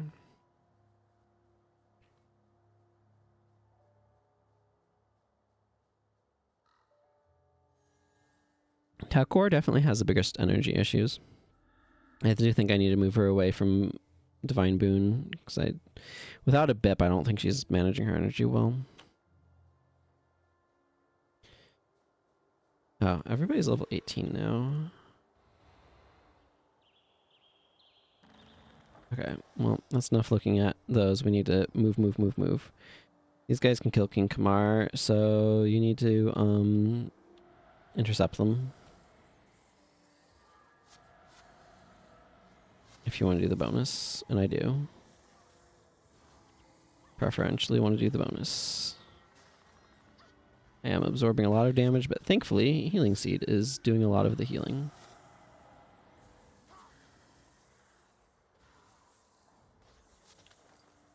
Yeah, we are blitzing through those guys really well.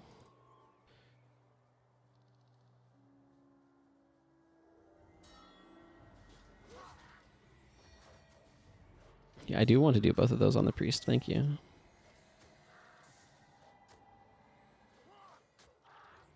I knew a word of healing was coming up.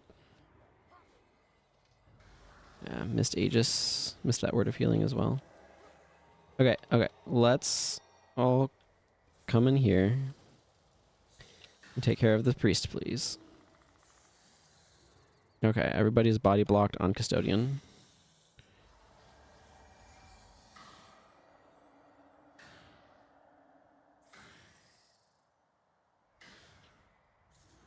I will keep this priest busy and out of energy.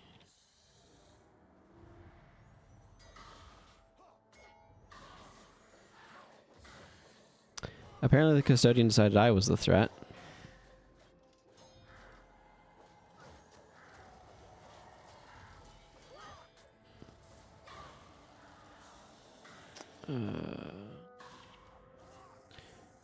There we go. That team was wiped out.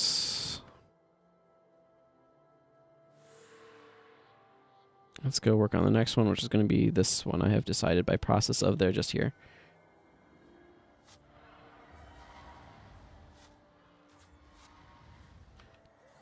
No particular process, in other words.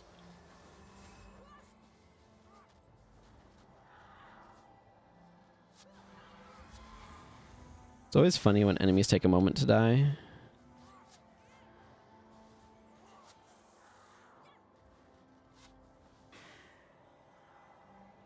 They're just kind of like standing there for a second. I heard those gold coins drop.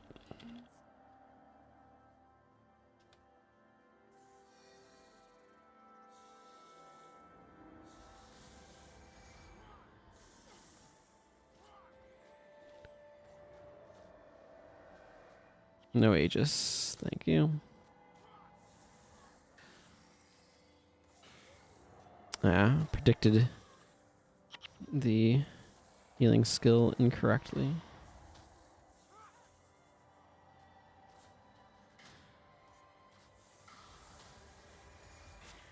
There. That sealed it. Don't have to worry about these guys resurrecting. Obviously we have the boss, which is annoying, but let's take out this bow. Hey you, enjoy a Chaos Storm.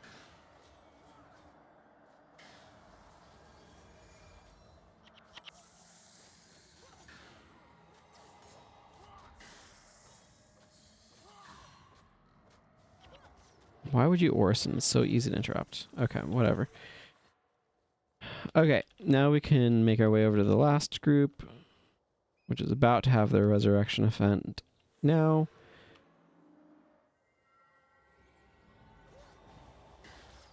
You can do these in a different order if you have a specific skill you want to capture by the... But anyway. Okay, that guy is just going to get himself killed, and that's fine.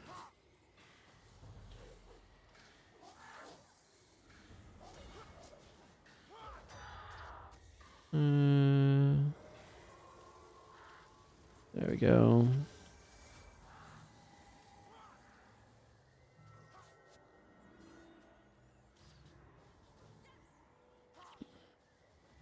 Managed to catch that earthquake, so that's good. Missed stoning though. Not ideal.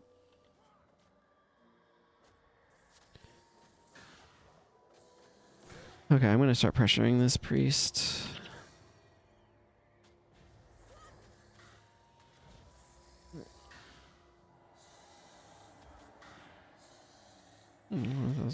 Okay, no ages, thank you.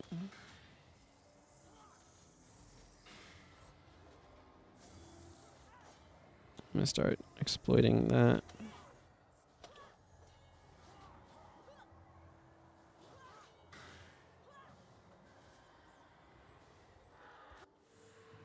I got some sort of gold off of him.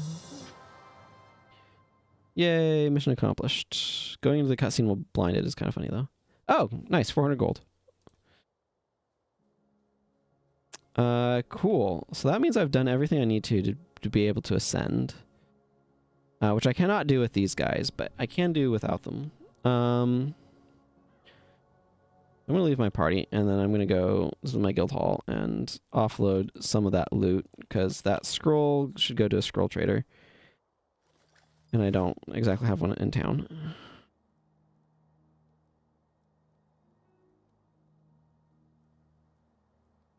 It's the loot management phase is a rather time-consuming part of all of this. These guys are not salvaging to rare craft materials as much as I would like, but I need to keep trying. I need more silk and linen. I'm going to get them with expert salvage kits. Maybe superior salvage kits if I get to that point. Scroll trader, is this worth anything? I mean, it's worth 400 gold at least. I just don't know if it's worth more than that. Lightbringers are always worth a lot. Okay, it looks like Berserker Insight's not worth squat. I mean, he's going to give me 400 for it, so whatever. But Lightbringer is 5.5k. Berserker Insight does give you triple experience, but ends if you fail to kill a foe for 30 seconds. Whereas this just 10 minutes, you have triple experience. Scrolls to the Underworld and the Fisher of Woe are being worth more. It's always kind of odd to me, but I don't think you have to have favor anymore to be able to get in. I think that they changed how some of that works. I like these trees, so that's why I'm walking over here.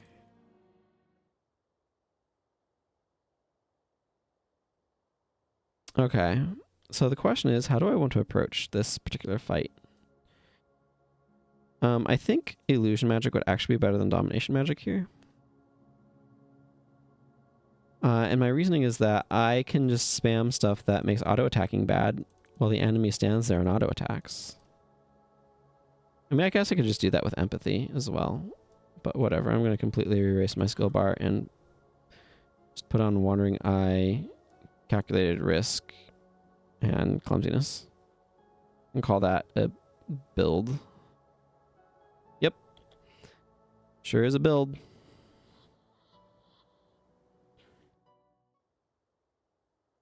These guys do tell you. I mean, I've talked about this before. These guys actually show up in Guild Wars 2 as well. There's a little sort of side quest thing you can do with them, which is pretty cool. But they will tell you how to get to the various locations, Thirsty River, and etc. if you haven't found them yet. You've done well. The Vision Crystal has been assembled. This guy probably tells you how to get to Alona Reach, for example.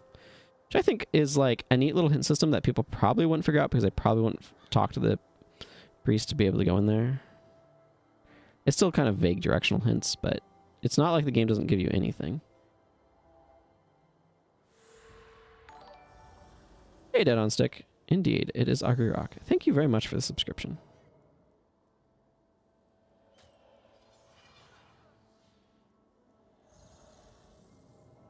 I do appreciate it.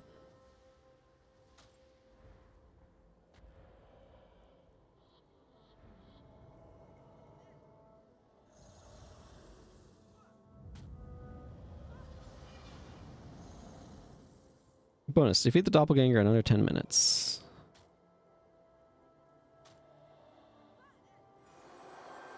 Whee! 50,000 experience points. That's meant to get you to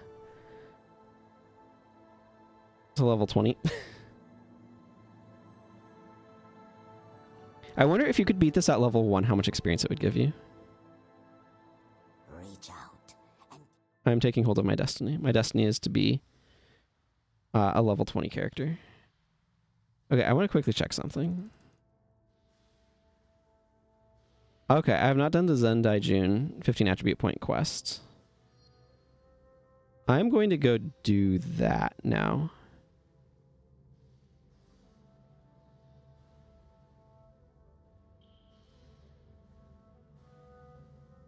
I mean, yeah, because I was fighting the doppelganger. Yeah, just for fighting the doppelganger.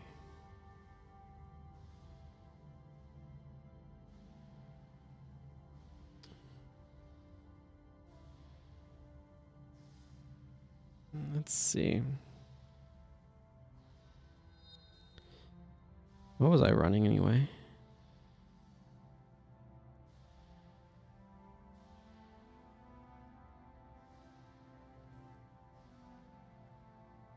Empathy. Oh yeah, Unnatural Signet. That was an important part of my build. I'm just not getting money from my main account, and I'm working to unlock all skills. That's basically it. So kind of like, it's a new account, but I'm not, like, getting aid from my other main account. Race Rules Ray, that's what it was. Yes, that was my bar. Okay, I'm going to go to Zen Daijun, or that general direction, because it is very clear to me that I need to. Because I have... That is actually Setang Harbor, but those are probably the ones that I'm missing. But yeah, there's no other special restrictions or anything. It's just I'm not getting any money, I'm not getting any resources from my main account. And I'm going through this one. Just unlocking all skills on a new account. So it's like, you know, I'm tight on my budget for, say, armor.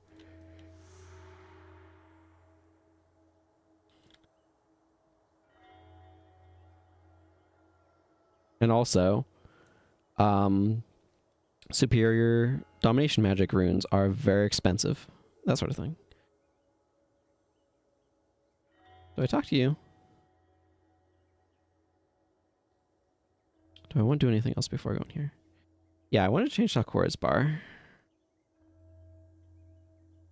I'm just going to give her deny hexes and... I don't actually like reversal of fortune in most PvE scenarios.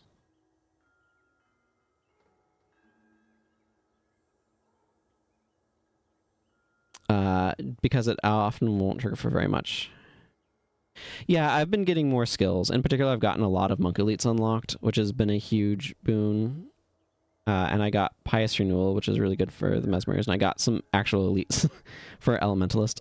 So, I've definitely gotten a few things unlocked, which has been good.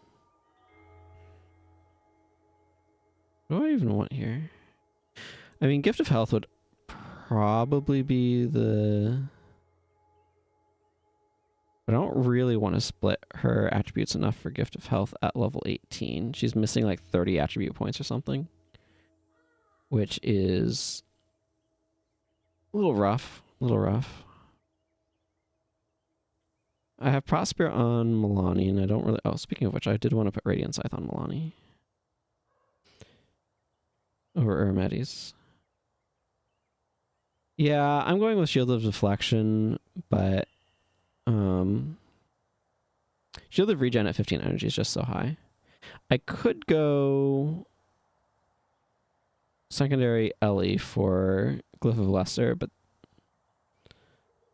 that doesn't feel as good when you don't have higher energy skills that it's benefiting.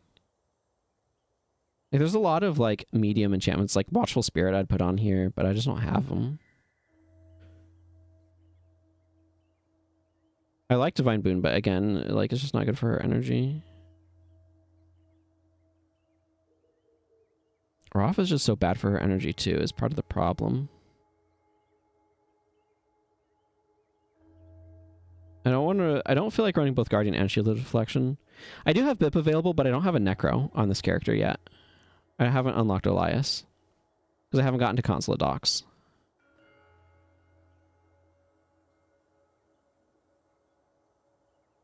So if I ran Bip, I'd have to be on somebody else, and who am I going to be putting it on? Like, I could theoretically put it on Sasuke, but I'm not going to be putting it on one of the frontliners. I kind of don't want to split attribute. Like, that requires enough of an attribute split that I don't want to do that yet on Sasuke until he's level 20. But I certainly would consider doing it. I would absolutely bip up Sasuke at level 20, but...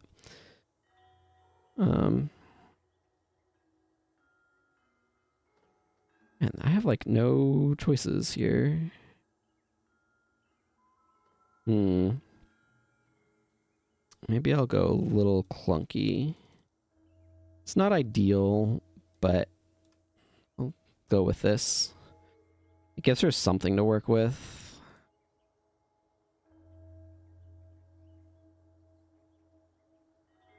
Yeah, I can see Warrior supporting Bip as well. I could see bipping with Koss. The charge is really handy. Right now he's symbolic striking. Part of it is I don't necessarily have a deep pool that I want to necessarily split things between. But I mean, if I were to run Bip on him, let's see, what would I can see what that looks like. So I'd want 8 blood. 8 blood is non-negotiable. I think I'd put the rest in strength. Drop those. Symbolic strike becomes bad. I mean, I could do barbed signet. Except that's a garbage skill.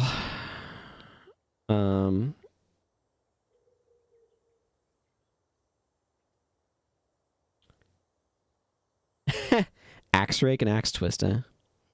They technically exist.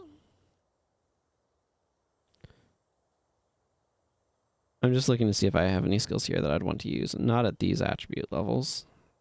Bip at 8 is 5. That's the breakpoint. I can understand. Rush. I could put Iway on and be not unoptimistic. I don't think we have any cracked armor in this team comp right now. If we did, actually Body Blow wouldn't be half bad, but not half great either. Kind of want to stick to adrenaline stuff. Dismember is probably good enough, yeah. It feels bad being 5 adrenaline just for deep wound, but it's probably good enough.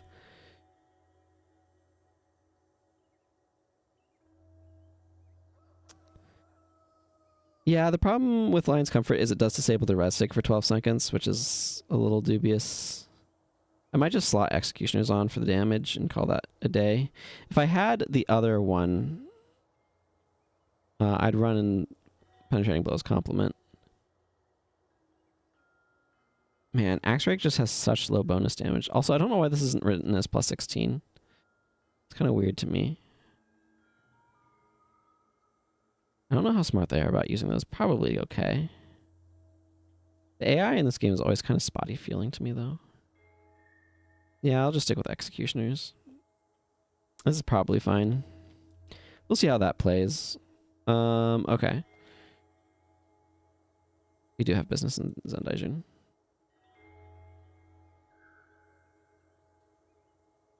You know, these always have one more dialogue box than I expect them to have, and it throws me off every time.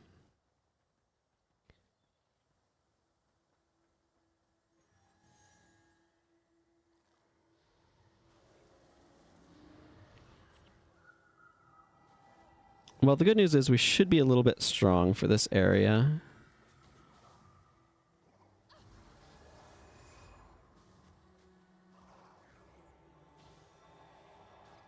Seeing as I did just ascend and everything.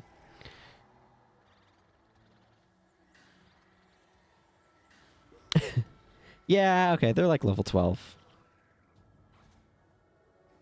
I have elite skills already. You're not normally having elite skills in Xingje.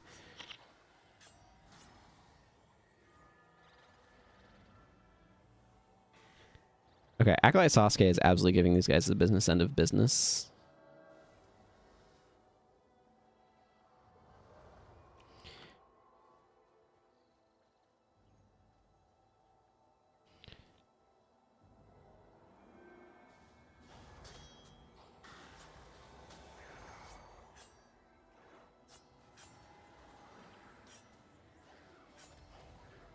Oh my goodness.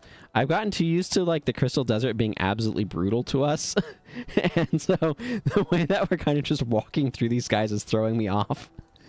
The other thing too though is I'm used to the War in Winds of Change mission that takes place here. Where you have to defeat the afflicted aspects of Zunra that become like twisted because of this. So that is also substantially harder. And so that's also throwing me off. I haven't done this quest in absolute ages, so...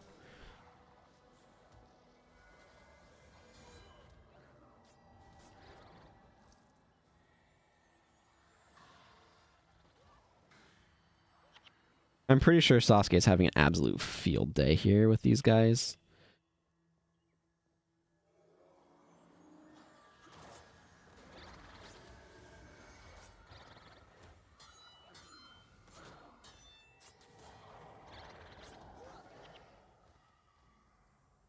Spirit Transfer is such an aggressive healing skill.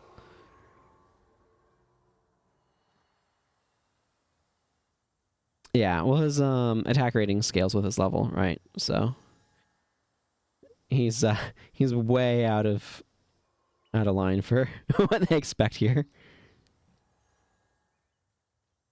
Come on, Zunra. You can clean up these bits of miasma.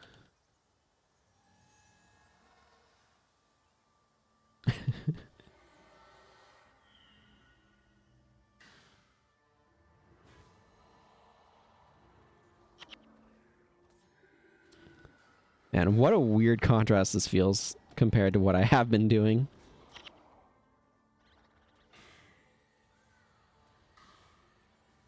Well, it's also much earlier. I mean, honestly, I think if they had to do it over, they wouldn't have made 15 attribute point quests. We just scale normally like we do with heroes. I'm like almost positive that's how they would approach it. Like within the context of the prophecy story, it makes a lot of sense of like, oh, you can't, like, this is secret knowledge or whatever. Like they're able to do, it's like very flavorfully approached of like, oh, you've become stronger than the average person because you've unlocked your 15 attribute points, but, or, you know, the extra 15 attribute points or whatever. And it's like, oh, it's only because you ascended that you're able to get so powerful and things like that. And it's like, okay, this is narratively neat and makes sense within the context of prophecies, but then they had to do it again. And so we have the ascending ritual of Weh No Su that like makes you special, but like the 15 attribute point quests are just kind of like fit in, and they put them in earlier. And then by the time of Nightfall, it's like, okay, the 15 attribute point quests are just perfunctory. You get them as you go through the story things, and like it's basically a footnote that you have your Ascension equivalent by finishing like Hunted or whatever the quest is. It's just like that traditional RPG scaling did not work. Yeah. It did. It did, absolutely. It's just so shallow by the time you get to Nightfall. Which is like 100% understandable, but also like kind of a shame in some regards. But like there's not a good approach around it. You don't want to make everybody have to do the Prophecies 15 attribute point quests if they want to get those, right? That forces people to get Prophecies in the first place. And okay, Zunra, I wanted you to walk through these without the rest of my party walking through these, but apparently that is not how your pathing wanted this to go. So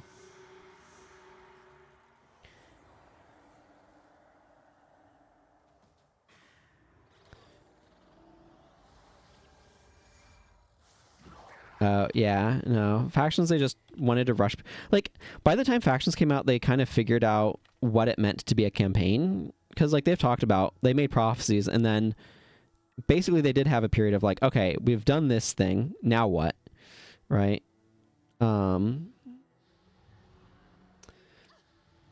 Yeah, I mean, your gold rewards and Prophecies are skill quests, right? You get that instead of having to spend money on them.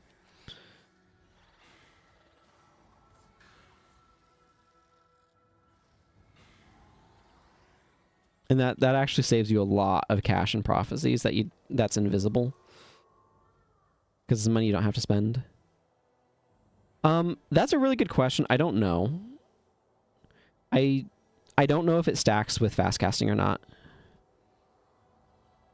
That's something that I was wondering about, and it's a really, really good question.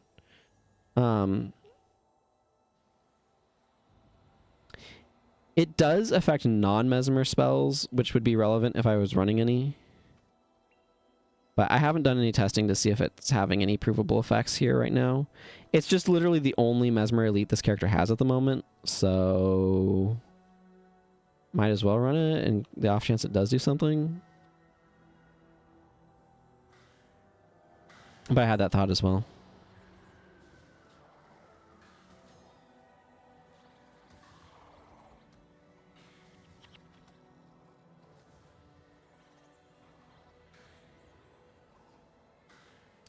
Wonder how reasonable it would be to go try to get in a Mesmer Elite. What is the... Yeah, I imagine it doesn't do as much, do that much.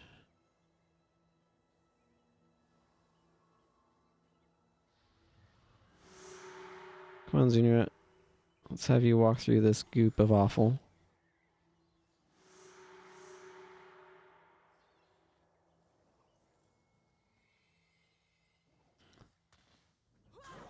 Destroy the corrupted Zunra. Yeah, I think we have to kind of like go all around this place.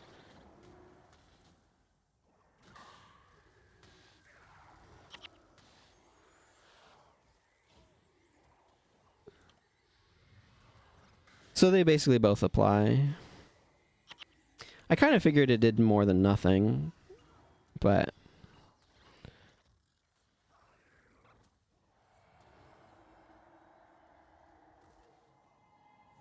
Okay, where's that guy getting healing from? This ritualist over here.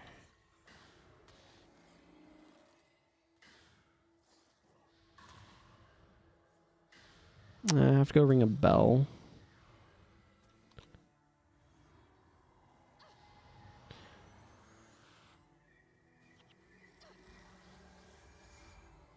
Thankfully, I'm right next to one. I want this augmented flesh, which is a really kind of gross term, but you know. Thankfully, Zunra can just be reanimated at these shrines of Zunra. And does not have to be kept alive for the whole quest. Because that would be really annoying. Because Zunra is a friggin' idiot who runs into melee range and gets exploded up.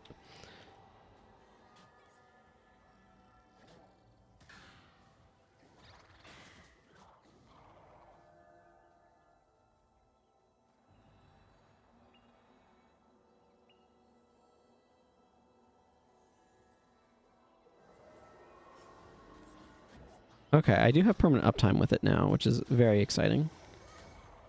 It is cool to like go through Ascension in the like quote proper unquote way where you're not at level 20 and then you finish it and you are at level 20.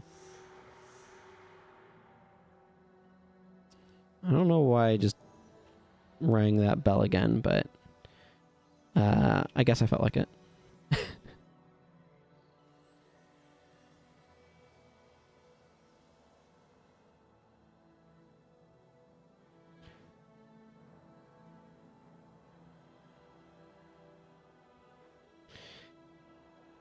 All right, and down the other side, and then back into that area, I think, is where I need to ultimately go. Who's behind? Sasuke, probably? Oh, Donkoro. Donkoro's lagging behind. I see. Interesting. I want these two guys to catch up, so I'm going to wait a moment for them.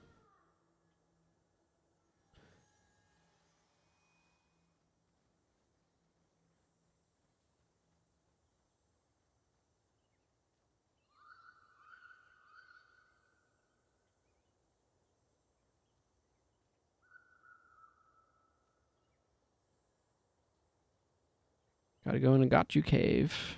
Because it got you. A cave. Free cave, everyone.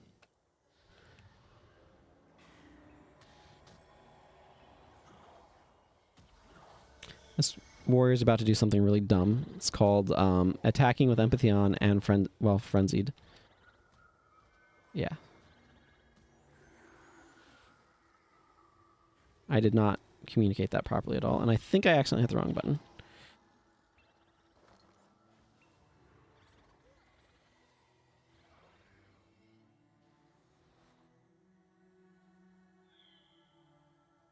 I mean, it's still deadly to have empathy on you and attack through empathy with frenzy up. It's a bad idea. A really bad idea. Yeah, or spiteful spirited. Little spiteful spirit. These enemies do.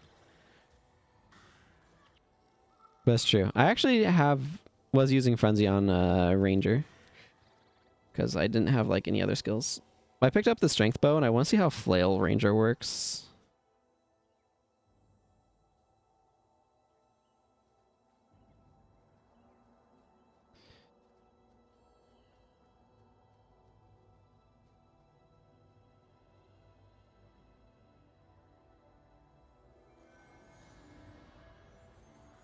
I don't know if it'll be good or bad. Probably bad.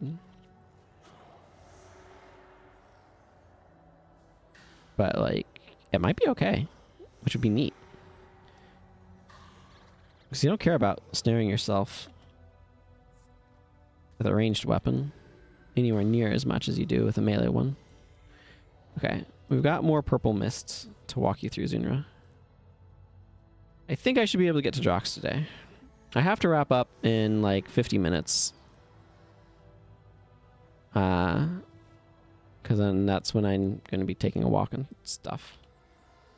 I have other life things to get to, but there's Zen Daijin, the temple. There's a little mini dungeon underneath it. 50. Goju for those who speak Japanese.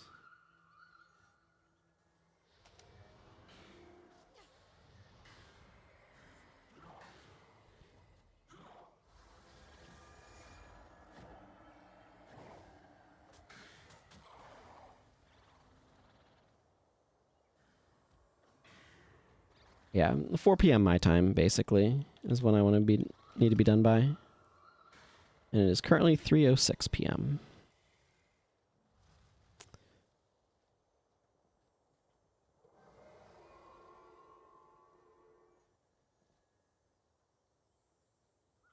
(1 a.m. your time).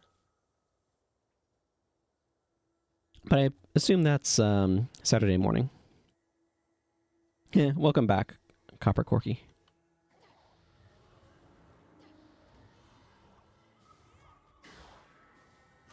I don't know if my open window is making my room cooler or hotter at this point.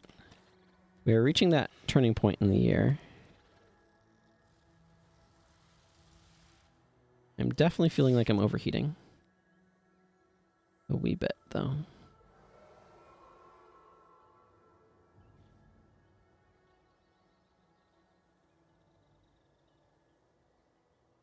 There are lots of VODs to catch up on. Well, Zendai Jun is specifically what I'm doing, because I hit level 20 after ascending and discovered that I did not, in fact, do this yet. So I decided I wanted to go back for all of my attribute points. And this is going extremely quickly and smoothly.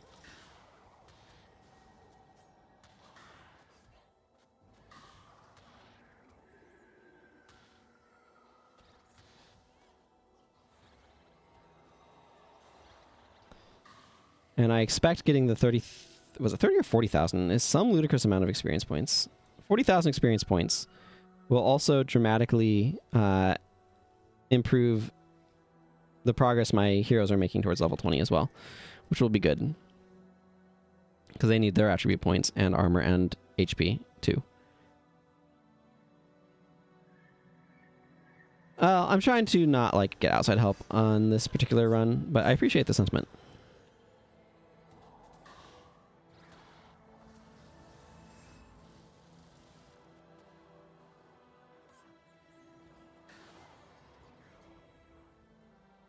Wastrel's Worry is really here for Prophecy's bosses, and it's not really going to do a whole lot in factions. I don't think factions bosses do that thing where they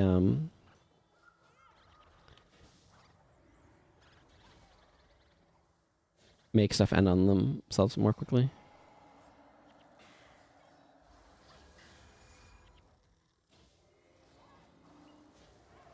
Yeah, they have double damage. I think they have like both in Nightfall and Eye of the North or something closer to that. I don't know, they have their own... They bosses are inconsistent across all of the campaigns. So it's like Prophecy's bosses you kind of want to ignore because they're way tankier than everything else, but only marginally more damage. So it's just better to clear out everything else and then the boss, whereas in factions, the bosses are glass cannons.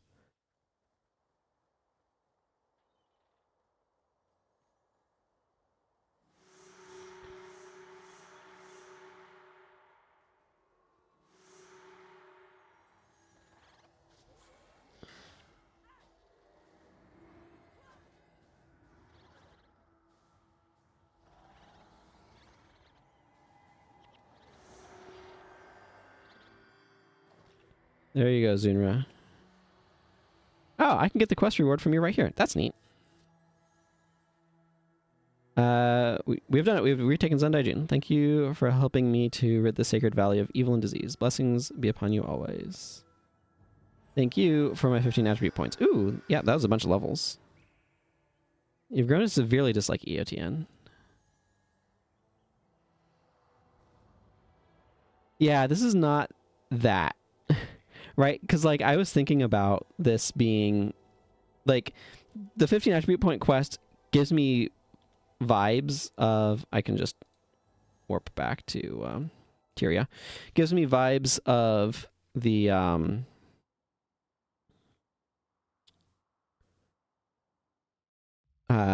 Winds of Change mission where you have to go through and fight the Zunras, but that's not what that one is. Right? Yeah, same. Like, I kind of, like, blended the two in my brain. So, Dead on Stick, what makes you have grown to severely dislike EOTN? I am curious.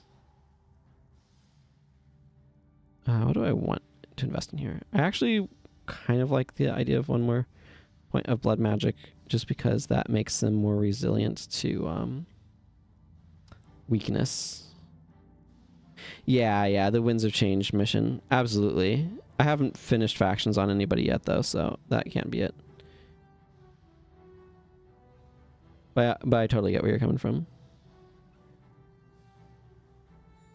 Or the or doing the mission itself. Yeah, because the mission also has a big fight on the bridge. And yeah, Ijotan is brutal there.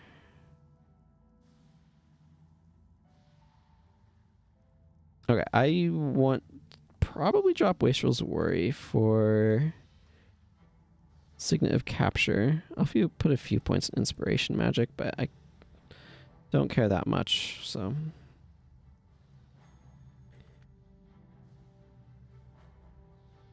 Okay. Most of these are not going to actually be worth doing anything with, so I'm probably just going to merchant most of it. EOT and the areas are great, but the totally disjointed 3-part story makes it feel like more of a gigantic quest series rather than a campaign. Also, none of the enemies were particularly memorable. Yeah. I mean, they definitely iterated on the mission concept a good bit there, and not necessarily... I mean, it certainly moved in a different direction, I guess. Wonder if you can get leather out of those. I definitely need more tanned hide, so I don't mind getting more, but... Gwen and Vec. Let's get you two in here. I'm going to modify Gwen in a moment. Vec is fine. Probably, technically speaking, have more hex removal than I need, though. Like, there's definitely parts of... Like, I really hate the mantids. Their random chance of getting back up after killing them is tremendously obnoxious.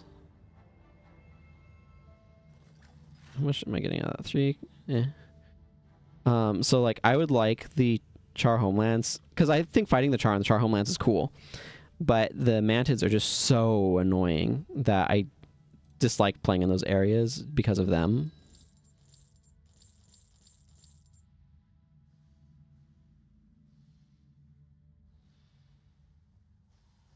Okay. I'm happy with where the rest of these guys are at for the time being, I suppose. And a lot of the missions are just do a mission version of this dungeon, right?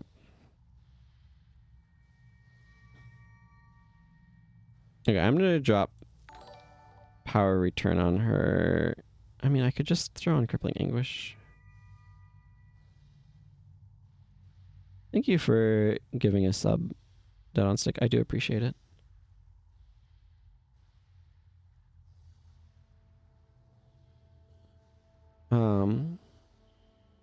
Yeah, my problem with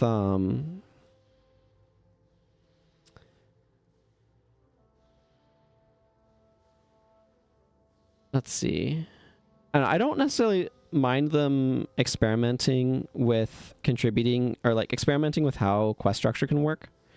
I think that's a good idea to like, how can we do quests or how can we do missions, and trying, like, they tried it with Nightfall as well, of giving you little choices of which ways to go, and they also gave you that in Factions.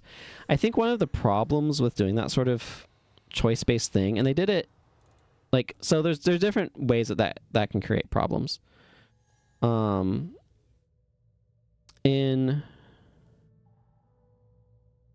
Factions, it was a huge problem because you basically like skipped a third of the map, or like a quarter of the map functionally, but like you skipped a huge chunk of content because you were aligning with one particular group or another, which I think was a big problem because it made Factions feel even smaller. Like, it's not as big as Tyria because Tyria is overly huge, but it made the map feel even smaller than it actually was, which I think was a problem.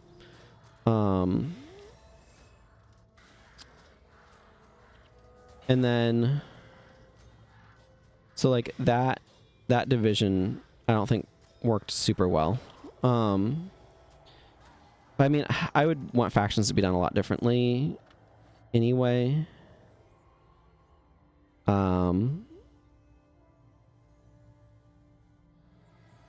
Where I like wanting to approach it. I feel like it's two separate stories that have been kind of like hacked up and shoved together in many regards.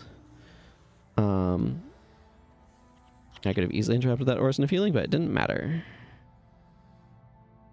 And then Nightfall, they have a couple of branching points, but it's again the same problem.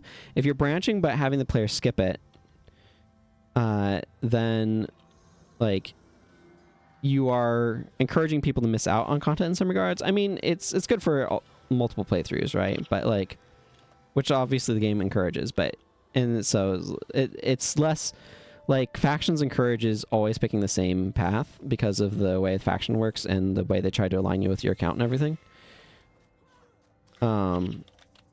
There's a lot of these guys here.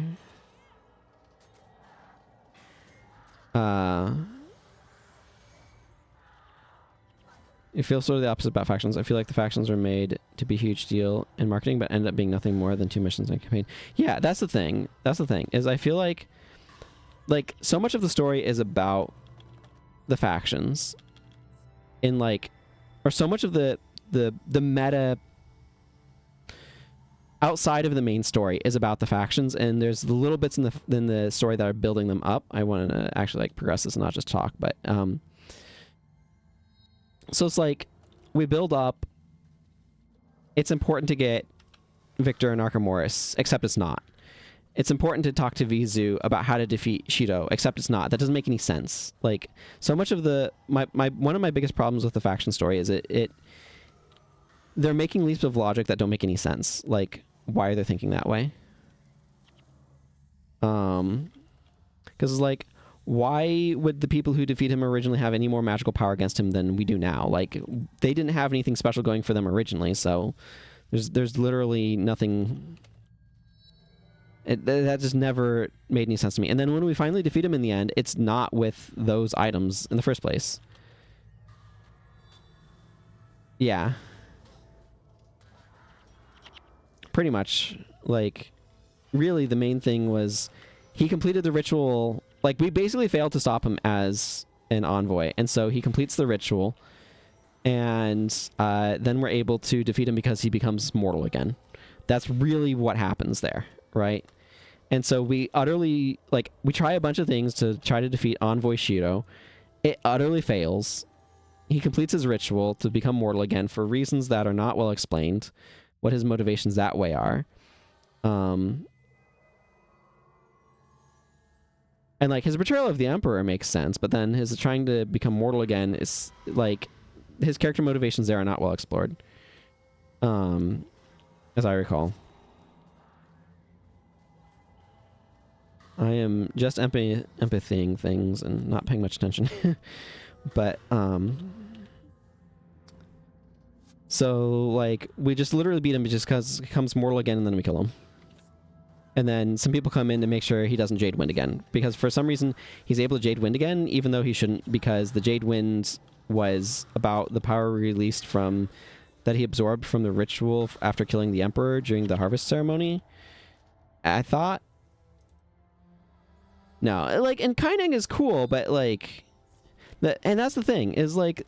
What is this story about? Is this about the two sides? Is this about the Luxons and the Kurziks? Or is it about the Canthan Empire versus Shido Tagachi? And it's like, it's torn between those two things. That's part of what the issue that I have is. Like, a bunch of supernatural mumbo-jumbo that doesn't make any sense. And then, doesn't matter in the end anyway.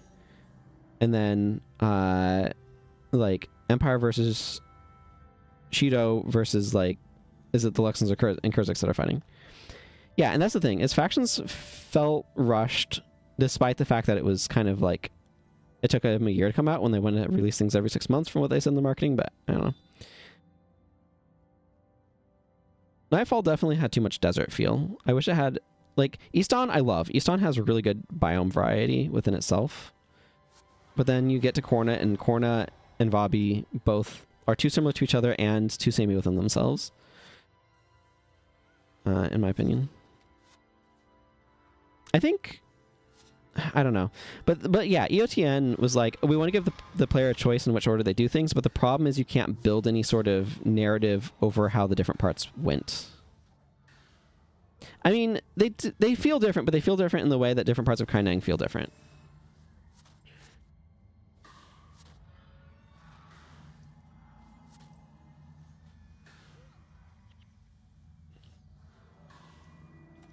In that, like, they are very similar paleted, right?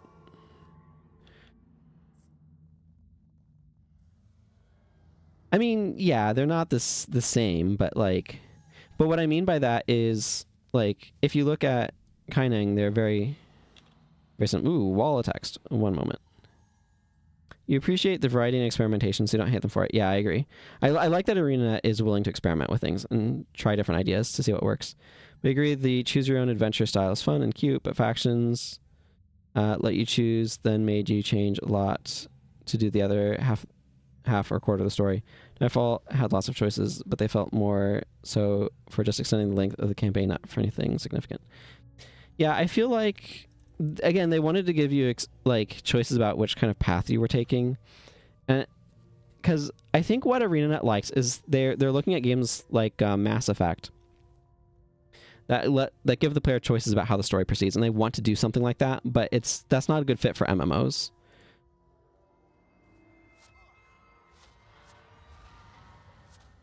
And you can see that with how they like designed the core story of Guild Wars 2, where they're leaning into that even more, right? You follow the design trajectory.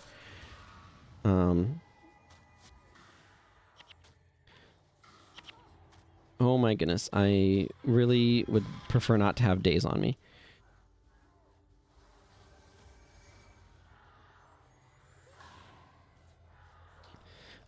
So like you kind of see them trying to do that, but then you can see where, like, with Eye of the North, you can do the 3 branches in any order, and what that means is you can't build any narrative between any of the branches because you don't know what order they're in. Like, you can, but the more you're doing that, the more budget you're spending on compensating for the player's choices, which is not a great strategy.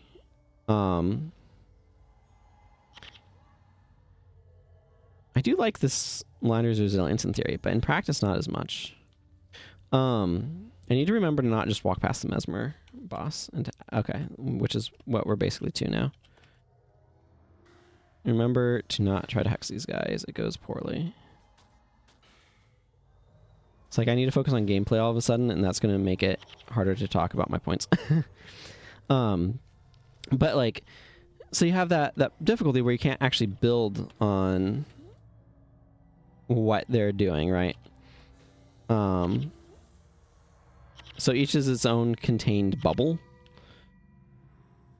And then when you get to Guild Wars 2, you run into the problem of you have all of these different like starting branches, and either it makes it hard to pay stuff off, and it also means that you'll set things up that pay off one branch that make things come out of nowhere for another. Like, Traherne is way better set up for the Sylvari, where you encounter him earlier, than he is later on when he just magically appears for everyone else. And that, like, happens all over the place. So it's hard to have a full picture of the story of Guild Wars 2 because they have all these, like, bits and pieces, but then they also have all these things that are dropped. Like, there's the Char Gladium path where you interact with your character's, like, disgraced father, which, you know, there's complications there with how things go with the Char, but, you can basically rescue him, right? If I remember correctly. And he just like disappears off into the ether. It'd be really cool if he came back and you could interact with him somehow. Or even if you got like a letter or mail or traditional side quests. Like, traditional side quests would have helped. But like, the other thing is, because it has this sort of roots that go towards kind of a central spiraling tree in terms of the story, it becomes progressively more difficult to track where the player came from as you sort of centralize the story and condense it down more. And you can do it, but it becomes increasingly burdensome to do so. So, like, they do some amount of referencing previous things, but a lot of the times it just feels like, here is this story block, and it feels disconnected from the other ones. Or at least that's generally been my experience with the core story. And I think the Guild Wars 2 storytelling improves when they aren't trying to tell multiple different, or there's no different parallel stories, and it's just one unified story, which you start with Season 1, Living World Season 1. Of course, that has its own problems that they should have learned from War and Kryta, but they didn't. Because War and Kryta has similar issues to Guild Wars 2 Living World Season 1.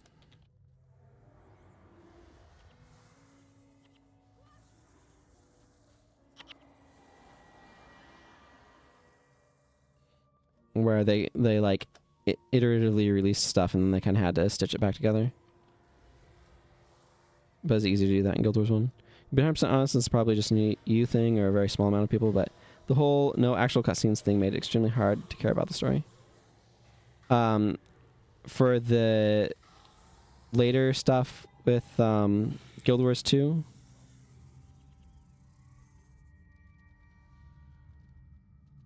Because I know later Living Worlds, or like Guild Wars 2 very often will just have like dialogue scenes that are not cutscenes.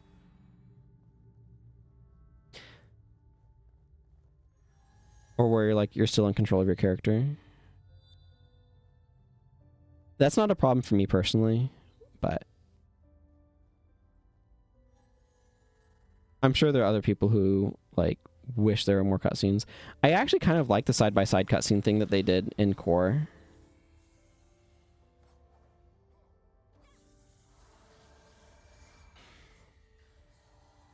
Well, I would have liked to have interrupted that, but I was too busy e-surging.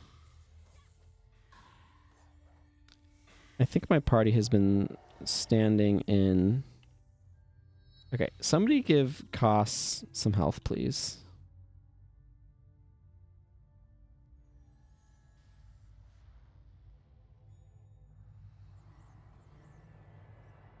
I don't know what Dunkoro is on, but it's not the healing Koss train. What did you do, Koss, to make Dunkoro not want to heal you? That's weird. Oh, did people level up? Hang on. Yes. I actually think I'm going to... Oh, this is really annoying. I have to pick one attribute. Okay, just Divine Favor then.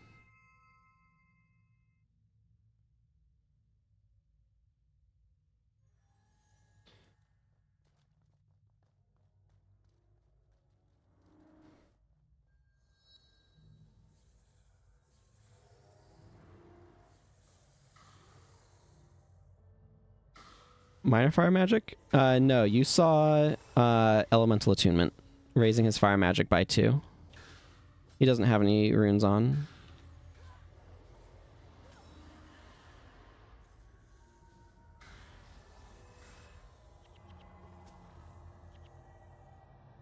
That is correct. This account is a cheapskate and has not invested in very many runes. I did just get Mantra of Recall, though. So, you know. I can now invest to get 3 energy later. I mean, yes, they are, but... they are not expensive. No, I just haven't bothered yet. That's my excuse, and I'm sticking to it. Terrible excuse, I know. These guys are the prototype for Afflicted Soul Explosion. Just permanently exploding. This is a great spot for anti-enchantment skills that like hurt enemies and stuff.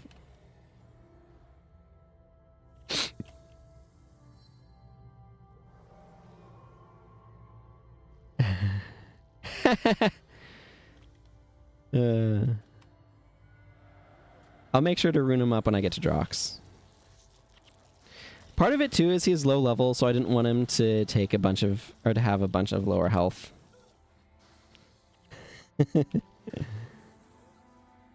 I don't know what E-Storage is right now, but I'll at least get him his Soup Fire rune.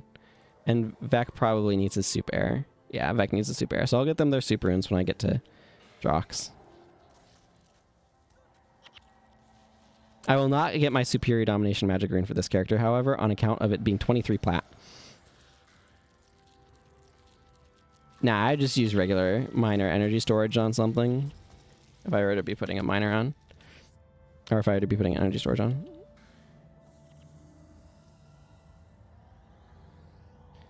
Oh, I use Mantra of Recall, which encouraged Koss to bip me. How nice.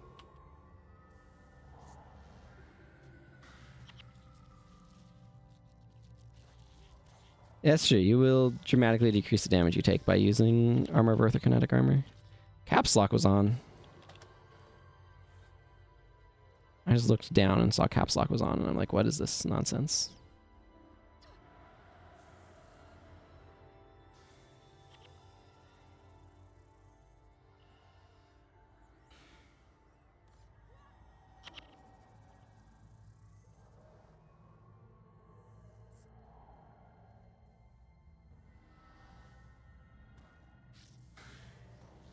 I need to make sure I don't accidentally cast Mantra of Recall with Mantra of Recall up. I also need to get a better weapon for this character, because look at this white that I'm using. It's awful.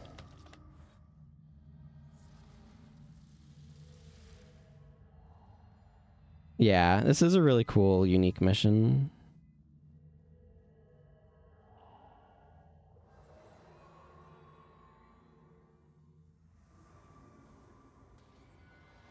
On the one hand, it's neat that they referenced it in Guild Wars 2. On the other hand, I kind of wish they'd done it a little bit better.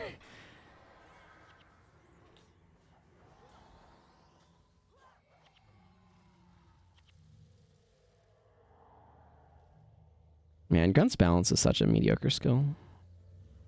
I wonder... I don't know. A lot of the time, a bunch of my heroes have been higher level than me, so now that they're lower level, it makes me wonder how soon they'll like level up and stuff.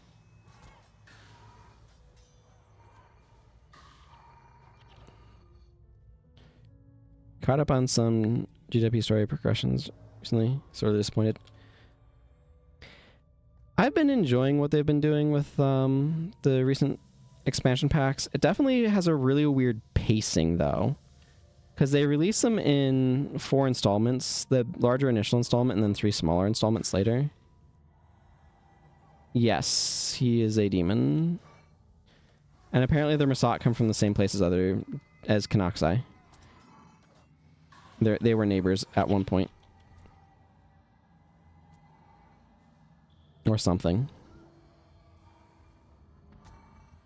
I mean, in Guild Wars lore, a demon is just anything that comes from the mists, so... It's like kind of a generic... I don't know, from out there term. Yeah, I would like them to do more with the human gods. I don't expect them to. Well, I'm not interrupting that earthquake, but somebody else did, so that's fine.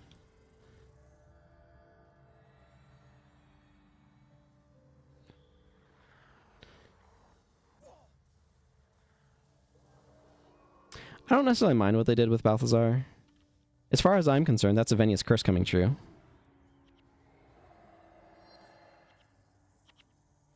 If you remember, at the end of Ice Caves, she curses Balthazar. Or says Balthazar be cursed if Sager's been mistreated or something like that.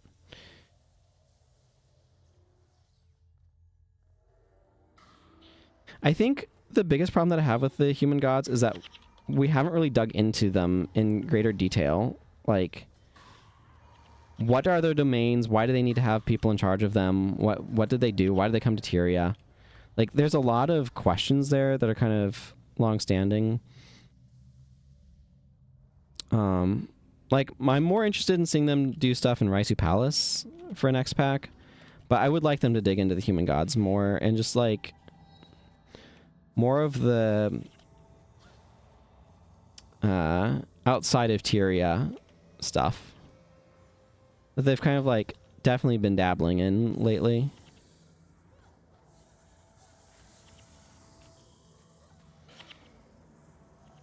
But, like, what makes something a god, right, in this particular setting? Something that's an important question that I don't think really has been explored. Because it seems like the Elder Dragons are similar power level to the gods, and, like, Suwan made Tyria, as far as I can tell. That's what sounds like the end of Dragon lore was, is that Suwan made Tyria out of the void. So, like, that's pretty freaking significant. That's a deific action.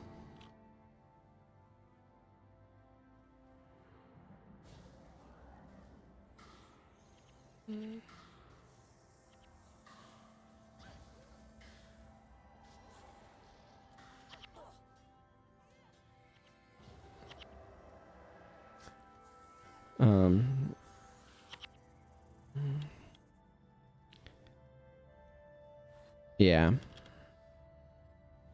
So, like, there's a lot of questions I have about, like, what are the nature of the human gods, and because, like, they're treated way more significant, like, way broader in their application in Guild Wars 1. But, like, I'm also kind of not surprised because, like, they did the Great Dwarf dirty in Eye of the North. And the Great Destroyer. I think the Great Destroyer was done real dirty. In the sense of, like... The sense that I get from the Great Destroyer from Sorrow's Furnace and then what they actually went with feels very, very different to me.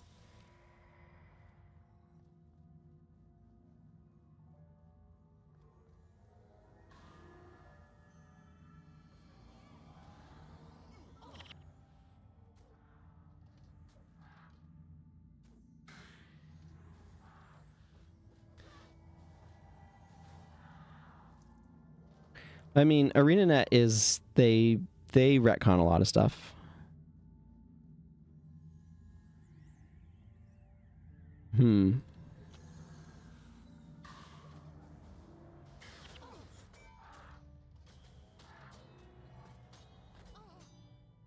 That was like the most devastating I think I've ever seen those be. I'm hoping that I can afford some max level armor for this Mesmer when I get to Drox. The problem is the rare crafting materials. I needed a bunch of stuff I didn't have in Kinings. Yeah, Chaos Storm is ridiculous. 5 energy for that is bonkers low. But it's adjacent range, which is just as big as like Firestorm.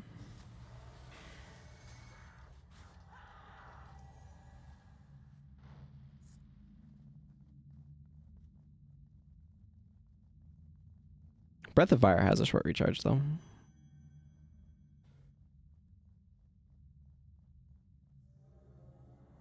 Yeah. Firestorm technically has a shorter recharge. I think Firestorm is 20 seconds. It is, but fast casting kind of changes that math. And like that's 33 damage as opposed to 22 armor ignoring plus 2 energy drain. Chaos Storm is just clearly superior. And then when you factor in the fact that fast casting reduces the recharge, I definitely think Chaos Storm is better than Firestorm. Except for the part where Firestorm looks better. Firestorm is inarguably one of the best looking spells. And is like one of the better looking spells in the game in my opinion.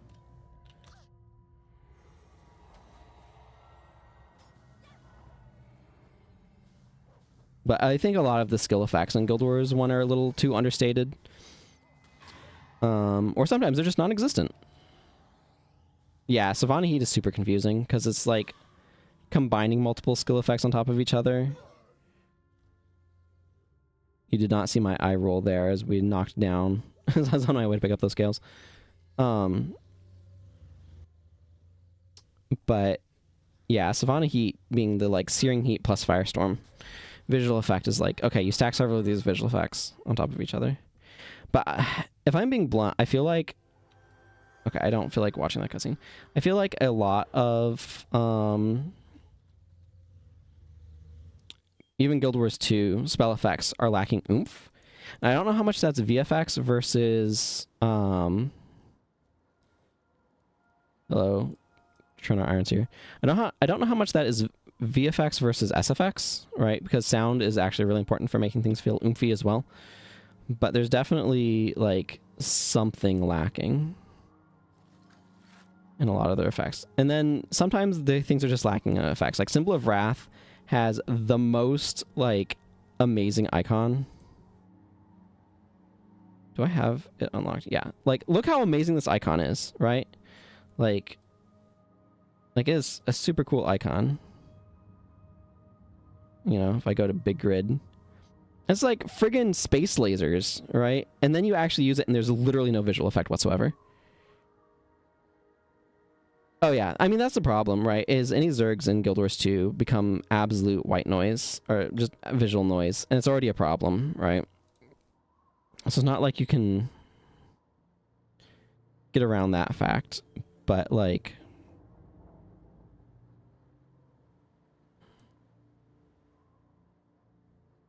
There's some more cake. This is... If I was Illusion, that would be a better weapon.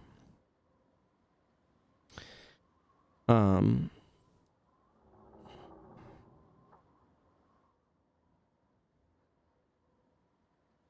but like when I compare like the feeling of a lot of the spells in Elden Ring to the spells in Guild Wars, the Elden Ring spells just feel so much better. It's not even close.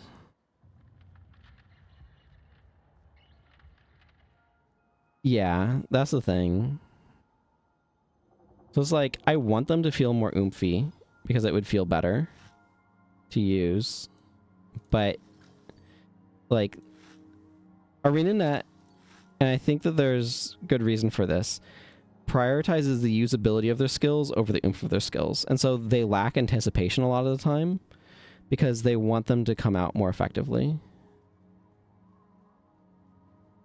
Yeah, I mean, there's that as well. Like, how should these look different and all of that?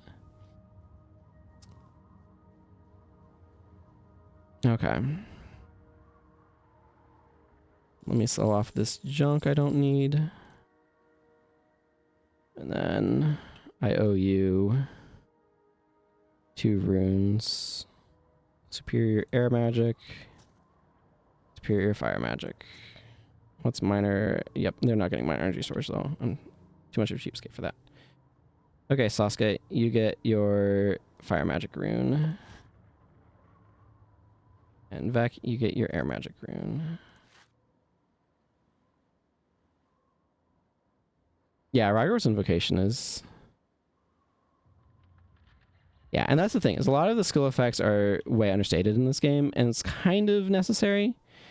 Like, turn-based RPGs are the place where you can most get away with really cool skill effects, right? I guess I'm gonna go like that. Sasuke still needs another level. I'm gonna go a little more points in there with her. There. Does that look better? Sasuke still needs another level for energy storage, and Halcora needs another level for her protection purse. Actually, I'm probably gonna do an 11-10-10 split on her. But yeah, I will grab that.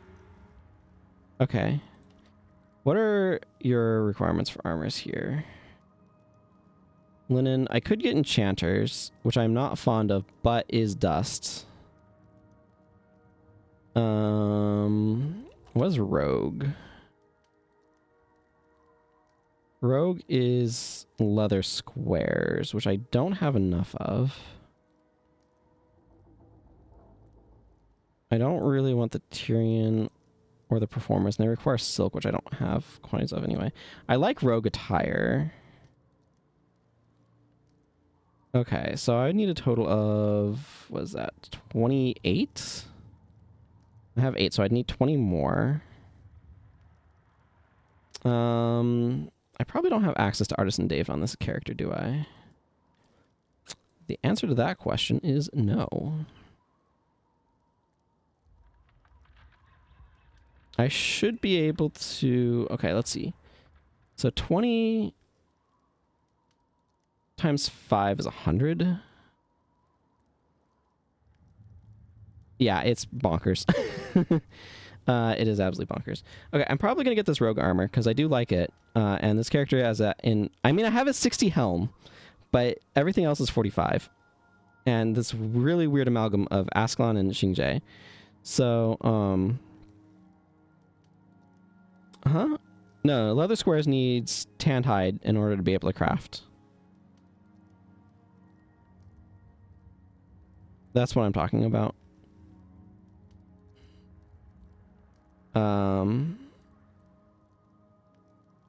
Okay, so I can jump... Let's see, I don't think there is an artisan here.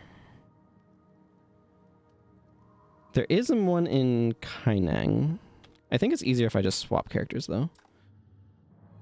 Are you in Kaineng? You are. That is convenient for me. Your stuff is also level 45, so I will need to worry about you at some point in time. Also, you have random things probably from last time I was doing stuff. So that's neat.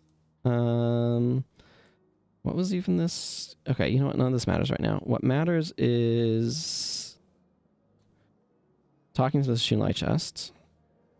Oh my goodness. All of my monk elites are on my friggin' warrior. Because I made a whammo. Not a material trader. I know there's a materials person here in town. I just don't remember where. Oh, there they are. So I think I need 100 of these, and I don't know, I'm just going to pull out a plat. It's probably more than enough.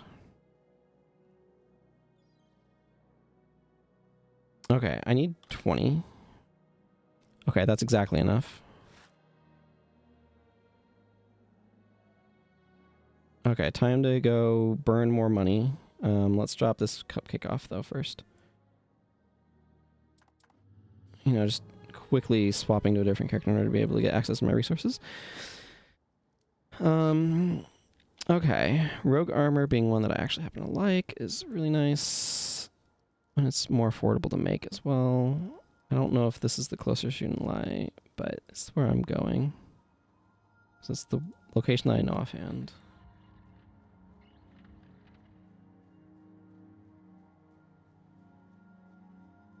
So that means I'm going to be able to go after Mersat soon.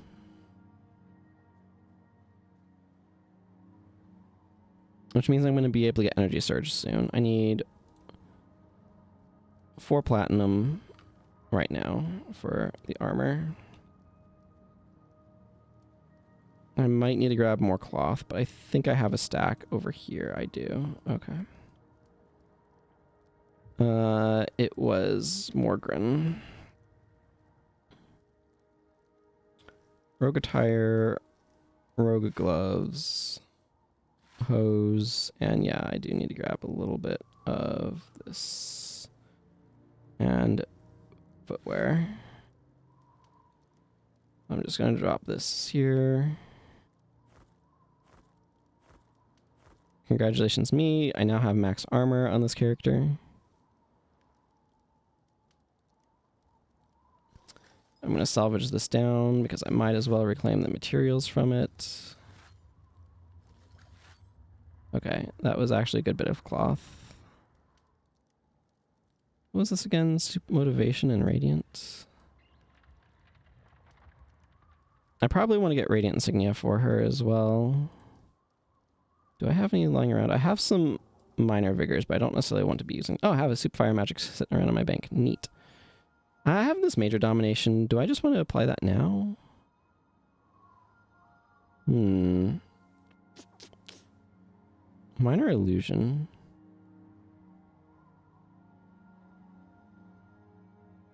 I have a super earth. I have superior illusion. I'll stick this in my bank. Or in my bank. I'll pull that out of my bank. It probably... Like, the problem is, it's not... You know, it's going to be long enough before I would potentially get one. I'm just going to go ahead and apply this here, because I have it.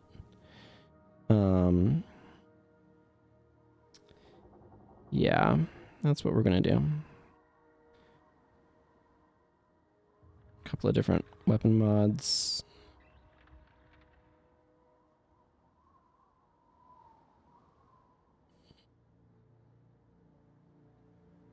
I think Radiant is somewhat valuable at the moment, which is why I was holding on to that one armor.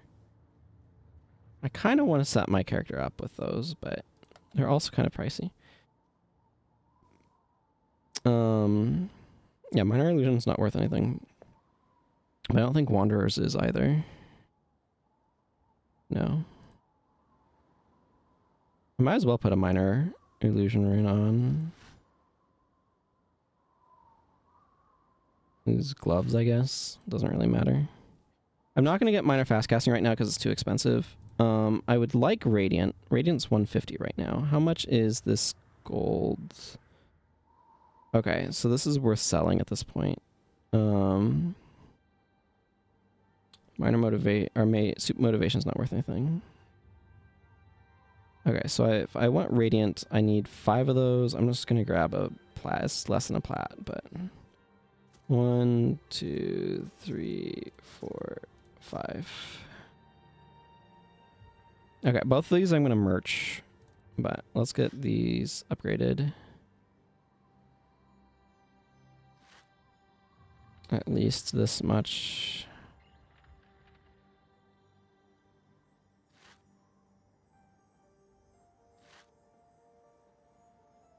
There we go. That's at least better than nothing. This is somebody on their way to 15k armor already there. I really like the slash inspect feature that they added to Guild Wars 2 that lets you scope out what somebody's armor is. That way you can be like, oh, they look really cool. What are they wearing?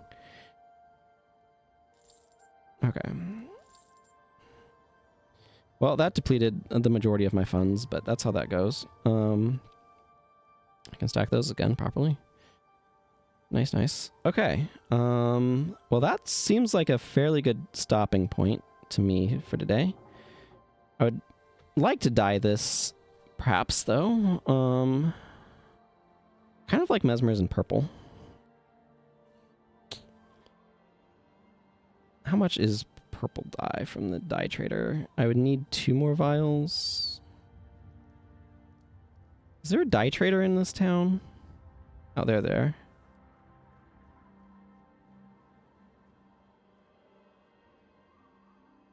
Okay, purple's a cheaper dye. What if I want a combination of like purple and green?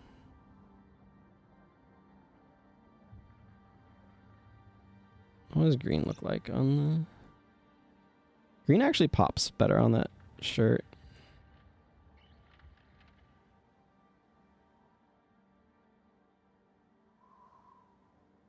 Okay. I'm gonna do it. I'm gonna friggin' dye this character. A combination of like purples and greens. Probably want green there. But let's go purple boots.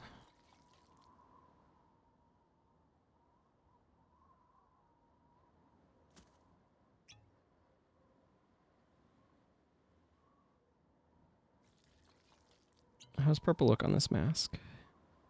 Yeah, we'll do it.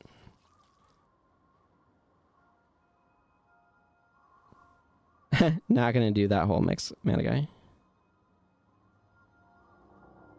All right. Well, this is a character in Armored Up. I'm actually going to... I mean, I could go to G-Top and add her as a mercenary hero. I kind of want to wait to do that, though. Until I have more fancy armor sets going on. This is just her first armor set. It'll be her Radiant set, but... Alright, well, I think that's going to wrap things up for me for today, because I need to be wrapping up for various reasons. But I thank you all for watching. I managed to get to Drockner's Forge. Woo! We got another elite skill that I'm probably not going to use anytime soon on this character. Woo! It's exciting news. Exciting news. I thank you all for watching. It's been great to have so many people in the chat. But I'm going to go ahead and wrap up here.